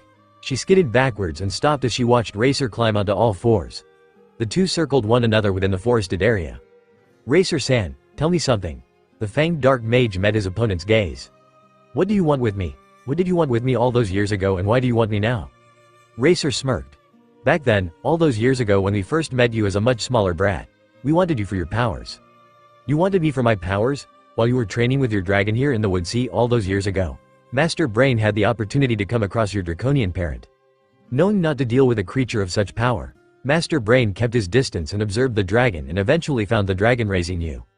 Realizing that you were to become a Dragonslayer, especially a Dragonslayer with the ability to heal almost any kind of wound, it would prove to be an asset to our master." Racer explained. Once the dragon left on July 7th in the year X777, Master Brain made sure to bide his time to make sure the dragon would not return, and once he was sure of it, he struck. He sent us out to go and fetch you. "You're rambling, Racer-san. Get to the point." The no-nonsense attitude of her older brother figure had done wonders for what would have been a normally shy girl like herself. "The point is that you were young and impressionable. If Master Brain took you back then, you would have been one of us, and your prayers would have been answered." So, that was the reason you wanted me 7 years ago? Wendy's eyes narrowed as she and Racer continued to circle each other. What changed that you seem more desperate to take me in? Wendy asked. 7 years ago we only wanted you to add to our ranks. After all, a child Dragonslayer would be easy to manipulate to follow us, but we failed that mission because of your guardians. Cobra spat out the word with venom in his tone. Wendy smirked. Well, that's what you get for messing with Oni-san and Kurama-chan. The Sky Dragonslayer replied. If we knew who they would grow up to become we would never have gone after you in the first place, but neither of them are here to protect you from us now. Racer licked his sharp fangs. Come with us now, Wendy marveled, and you won't be harmed. If you wish to know the true reason why the master wants you, then come willingly. Wendy snarled at Racer before spitting on the ground and mashing it into the dirt. Her action was more than enough to get Racer to understand what her response was. She shifted into her combat position and growled at her opponent. Insert music. Naruto Shippuden extended. Now then, let me give you a taste of what the daughter of a dragon can do. Insolent child. Racer roared. Both speedy combatants raced across the ground as they finished circling one another, trails of dust marking their movement. Racer raised his arm and brought it down for an overhead strike. But Wendy's smaller frame allowed for her to raise her arm and deflect the strike. Wendy then shifted to the left and bent her arm as she raised it upward so that her elbow was carrying the force of the blow. The creaking of bones met her ears and Racer's eyes widened as the force of the strike registered with his body. Racer rolled along the ground as Wendy struck him, but he reacted quickly and went into a spin kick. However, his attack hit nothing but air as Wendy leapt backwards. She then vanished in a blur of speed and the speed magic user quickly glanced upwards as a shadow covered his body. Crossing his arms, Wendy's axe kick slammed down on the X-shaped block. Racer then grabbed her by her ankles and swung her down into the ground before spinning around rapidly and slamming her harshly against a tree. She released a scream of pain as her body curled around the bark, but luckily her cloak cushioned some of the impact's force. Wendy was then hurled through the air and Racer vanished with the sound of a sonic boom. Wendy's eyes widened as the dark mage's foot impacted with her stomach and the spittle that left her mouth was coupled with the air from her lungs. However, before she flew down to the ground, she managed to lash out with her claws and swiped the right side of his face, 5 shallow cuts forming on the side of the man's face. Armor, she muttered before she hit the ground. A small crater formed from the force of the impact, but her defensive spell kept her from being damaged badly. She quickly rolled to the side as Racer slammed down on her previous location. She quickly lashed out with a kick of her own and nailed him against his sharp nose. The cartilage cracked as her heel dug into it and Racer's head leaned backwards from the force of the blow. Wendy planted her outstretched foot on the ground and then pivoted to go into a spin kick which slammed against the older mage's ribs. Racer snarled like an animal and lashed out with a fast-paced set of blows. However, Wendy's eyes were able to keep track of the blows. With each strike Racer made, Wendy was capable of dodging a few but resorted to blocking the majority of them. Racer smirked as he slammed a chop to her raised arm. The guard blow was broken through and Wendy was struck against her skull. Another chop brought her to her knees, but Wendy quickly leaned back and clapped her hands as Racer brought down a 4th chop. Give it up, little girl, Racer growled. You will never defeat me. Guess again. Wendy replied before she adjusted her hands and dug her claws into the flesh of the sharp-nosed man. With a yelp of pain as her cue, Wendy pushed off from the ground from her knees before leaping into the air and used Racer's arms to help with her pivot. With a roar of effort, Wendy spun and lashed out with a double straight kick which nailed Racer in the face. Racer skidded backwards from the force of the blow and was then gripped by his face as Wendy appeared above him. She used gravity aided by her forceful strike to push down and slam Racer into the ground. Racer snarled before grabbing the smaller combatant's hand which held him. You lack the strength to carry out your attack to their full potential, Racer roared before punching Wendy in the face. The Sky Dragonslayer stumbled back from the blow and gripped her broken nose. Her eyes then widened as Racer unleashed an onslaught of attacks. She reacted quickly to dodge them, but like before, he was forced to block a majority of them. However, she also managed to get in a couple of small, yet swift, counterattacks. Her strikes aren't packing enough of an impact to slow me down. I knew she was weak. Racer chuckled and with that Racer began to get cocky in his strikes. An overhead strike was dodged by sidestepping to the right before she jabbed him in the stomach. A wild slash to her face was ducked under before she crashed an uppercut to his chin. Racer growled and went to kick her, but Wendy grabbed his ankle and pulled him so that he lost his balance before vanishing from view. Due to his lack of balance from the earlier pulling motion, Wendy had reappeared behind him and slammed a swift kick at his tailbone area that sent him stumbling forwards. The dual hair-colored man then rotated and raised his leg straight up, a show of flexibility on his part, before bringing it down in the form of an axe kick. Wendy's eyes widened at how quickly her adversary had reacted. She released a harsh cry of pain as the axe kick slammed her into the ground with enough force to crack it. She was then hurled overhead and was met with the hard bark of a tree. Wendy slumped down as she held her head, blood leaking from where it had been cracked. Though her being the daughter of Grandine granted her a healing factor, it didn't have enough time to heal the entirety of her wounds as Racer attacked. A brutal kick to the chest knocked the wind out of her lungs and sent her crashing straight through the tree she was leaning against. Ow! She crashed through another tree. Ow, ow, ow. Aw, god damn it. Wendy's last exclamation was due to her being gripping by her face as Racer utilized his high levels of speed to bring the younger mage down to ground zero, a small indentation forming in the ground as a result. He then became a crimson blur as he dragged Wendy along the ground. The speed at which he moved had carved a trench in the earth, and soon he stopped dragging Wendy through the dirt as he lifted her dirtied and blood-matted form into the air before tossing her harshly onto the ground. Wendy coughed and sputtered, spitting out the blood that was in her mouth. She shakily rose to her feet and gave the Oracion Siete mage a toothy grin. Is that all you got? She wheezed out. She gulped in the air, utilizing her powers as the Sky Dragonslayer to rejuvenate herself as quickly and as much as she could as Racer shuddered with rage. The panther-like man growled like an animal and sliced through the bark and the wood of a tree trunk and left gashes a few centimeters deep. You want more, you little brat? Master Brain said he would want you alive, but I don't think you will. Racer dropped down on all fours once more and ran at Wendy. Immediately, Racer sped across the landscape. He had almost seemed to blur out of existence, a trail of dust marking his path. Wendy's eyes widened at the show of speed and quickly leaned her body backwards so that her upper body was parallel to the ground. Racer's claws swiped the air before he slashed at her again. The blue-haired Dragonslayer dropped down and avoided the slash before tucking in her legs and slamming them upwards. Racer's red eyes widened as the force of the kick registered with his body. However, the Oracion Siete member quickly countered and grabbed Wendy's legs. He landed on the ground and swung the preteen around before sending her flying. He sped after her airborne form and Wendy was met with a crushing kick to the stomach. Her eyes widened as the kick sunk into her body, literally, before she was sent towards a nearby tree. Wendy flipped in the air and righted herself, planting her feet against the side of the tree and then kicking off of it with enough force to crack the bark. She reared back her right fist and the wind swirled around it in the form of a miniature cyclone. Tenryu no Tekken. Racer crossed his arms and blocked the strike before uncrossing his arms and bringing down his arm in a chopping motion. Wendy was sent to the ground and gritted her teeth in pain when the speed demon slammed down his foot on her head. Wendy was then picked up by her hair and brutally slammed into the ground repeatedly, blood and dust coating her face with each slam. Racer smirked as he raised Wendy to look her in the eyes. Weak little girl. You cannot beat the Oracion Siete. None of you can. Wendy's bangs shadowed her eyes as she flinched at Racer's words. Did you just call me weak? I did, and what of it? It's not like you can. Racer's eyes widened as Wendy gripped the hand that was currently holding her by her hair. Her claws dug into his hand and the speed user immediately let go. However, that was where his undoing began. Never, ever, call me weak. The blue-haired Dragonslayer's magic energy spiked and the speed magic user's eyes widened as the magical pressure made it feel as if gravity had increased by a significant amount, bringing him to his knees. Wendy still kept her grip on Racer's hand, digging her claws deeper into the flesh as she used her grip to aid her in pivoting her body while raising her leg upwards and smashing a kick to the older mage's chin. Racer stumbled backwards from the blow and quickly slashed at Wendy with his claws. However, Wendy vanished into the wind. Racer quickly ducked beneath the slash she aimed at his head, but vanished once more when he aimed to grab her. The blue-haired Dragonslayer reappeared to his left and the speed magic user lashed out with a kick, but hit nothing but air. Insert music. RWBY, this will be the day, boo. Racer's eyes could only widen as he felt Wendy's kick impact with his spine. His body seemed to fold in two as the kick registered and he was sent stumbling forward.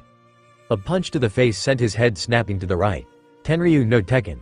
A left hook had nearly dislocated his jaw, but the brown-eyed girl's right hook followed after and the job was carried out. Her fist impacted with his jawline and this time a devastating crack resounded through the air. A cry of pain was released from the dark mage only for Wendy to continue her hit-and-run fighting style. The style she was taught to fight with from Naruto.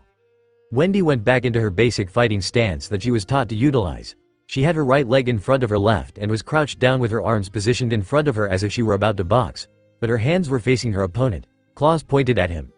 Racer snarled and went towards the young girl at a high speed and Wendy matched it, before exceeding it. Vernier. Her speed increased to the point that the sonic boom hadn't even been heard by the sharp-nosed mage until after her kick registered with his face. Racer's body twisted with the force of the strike, but he dropped down on all fours and dug his claws into the ground and stopped himself before he raised his arms when Wendy shifted her weight to his left leg and went in for a strong kick with her right. Arms. The strength of her legs increased and Racer gritted his teeth as he felt like his arms were about to snap in two from the attack. He quickly went for a swipe with his claws, But Wendy had already been in the process of rotating to the side, and so the blow passed harmlessly to her right before her spin kick slammed against his ribs. Racer skidded to the side and his eyes widened when Wendy placed her feet firmly on the ground. The ground cratered beneath her boots before she had shot forth from her position. A series of slashes were made with her claws, and Racer's agility and speed saved him from being turned to ribbons, and so he decided to return the favor and blocked one of the shorter mage's slashes. However, Wendy moved quickly and ducked beneath the counter slash. Wendy went into a handstand and spun on her hands so that a flurry of kicks were sent at him. Racer crossed his arms in front of his face as the first 3 kicks slammed into his chest. Wendy then bent her arms so that she could push herself into the air, using her arms spell for a little extra push. She then front flipped as the wind swirled around her arms and took the form of feathered wings. Tenryu no Rannyoku. Wings of wind crashed down on Racer's body and sent him skidding backwards as he had crossed his arms in front of his body to take the blow. He then sped across the ground to attack his foe, but the young girl's speed proved to be greater than he even imagined as she once again disappeared from his field of vision. Tenryu no Shippokugeki. Wendy had reappeared behind Racer and spun around as a tail of pure wind sprouted forth from her tailbone. The tail strike sped through the air and nailed him in the back of his knees, which sent him off balance before Wendy reappeared to his left and spun around and crashed a devastating roundhouse kick which sent his body rearing back from the force. Wendy vanished into the wind once more and appeared directly in front of his bent body with her leg drawn back. The Sparta kick, as her brother figure had affectionately called it, raced forth and crashed into Racer's sternum and sent him rolling along the ground. Using the momentum of his roll, Racer climbed back. Y was already in his face and slashed at his body. Her sharp nails tore through his clothes and his flesh, and soon his torso was decorated with lines of crimson. As she completed her onslaught, she leapt into the air and performed a no-handed cartwheel. She then slowed herself down a bit by tensing her muscles so that her left leg came down first, followed by her right leg. The double axe kick maneuver had Racer kissing the earth, but Wendy was merciless in her string of attacks as she used arms to lift the heavier mage into the air and tossed him light before crashing a right hook to the face, followed by an equally devastating left. Teeth and blood flew from the force of the strikes before she landed an uppercut to the chin. She leapt with the uppercut so that a flying knee impacted with his sternum, and Racer felt like he couldn't breathe as the blow was registered by his body. Wendy spun in midair and her tail of wind sprouted forth once more. Tenryu no Shippokugeki. The tail of wind slammed into his chest and Racer was sent careening through the air, and as Wendy completed her spin, she landed on the ground and shifted into a horse stance. Tenryu no. The air swirled into her open maw before compressing into a tight spheroid of magic energy and spiraling air currents. Hoku, a raging cyclone, erupted from Wendy's mouth, and Racer could only howl with pain as the raging wind currents sliced through his clothes and his flesh. Blood filled the air and Racer was sent spinning through 2 trees before coming to a stop as he slammed harshly against a boulder, cracking it from the force. Racer panted in exertion. He pulled himself free from the imprint his body created with the large stone. I risked everything for this power. I never had the speed I had, and I couldn't have done it without risking my humanity, Racer roared. My prayer will be answered, even if it means if I have to remove the entirety of my humanity. Digging his claws into the ground, the gold and black-haired mage dug small trenches in the earth as his eyes glowed with an evil crimson color. He then took off at rapid speeds as he went straight at Wendy. Vernier. Wendy did the same, racing towards her opponent with enough speed to leave a dust trail behind her. The pair of sonic booms notified any surrounding being that the sound barrier had been broken. Time seemed to slow down as the two neared each other. Racer smirked as he quickly went to slash her with his claws. Wendy remained stoic as she watched the incoming strike. Closer, closer, closer, and then she vanished from view. Racer's eyes widened and suddenly the wind howled above him. It's nothing compared to yours, Naruto ni, but I hope I will do it justice. She thought as the winds bent to her will, following her commands to carry out the technique she had spent many a year trying to master. Time seemed to slow down for both combatants as the spell was unleashed. Metsuryu Ougi. Tenryu no. The dark mage could only glance upwards as Wendy hovered above his body with her hand outstretched behind her. Her brown eyes bore the slitted pupils of a dragon. Her fangs were bared and her magic spiked dangerously as the wind spun to life in her hands. Racer's eyes widened as he immediately suffered from a flashback. It was completely identical. The harsh gaze, the pose, the technique, Ogo no Fujin, was all he could utter as Wendy released a roar. The blue-haired girl brought her attack down upon her opponent, slamming it down on his back, directly between the shoulder blades, and drilled it against his back. Rasengan.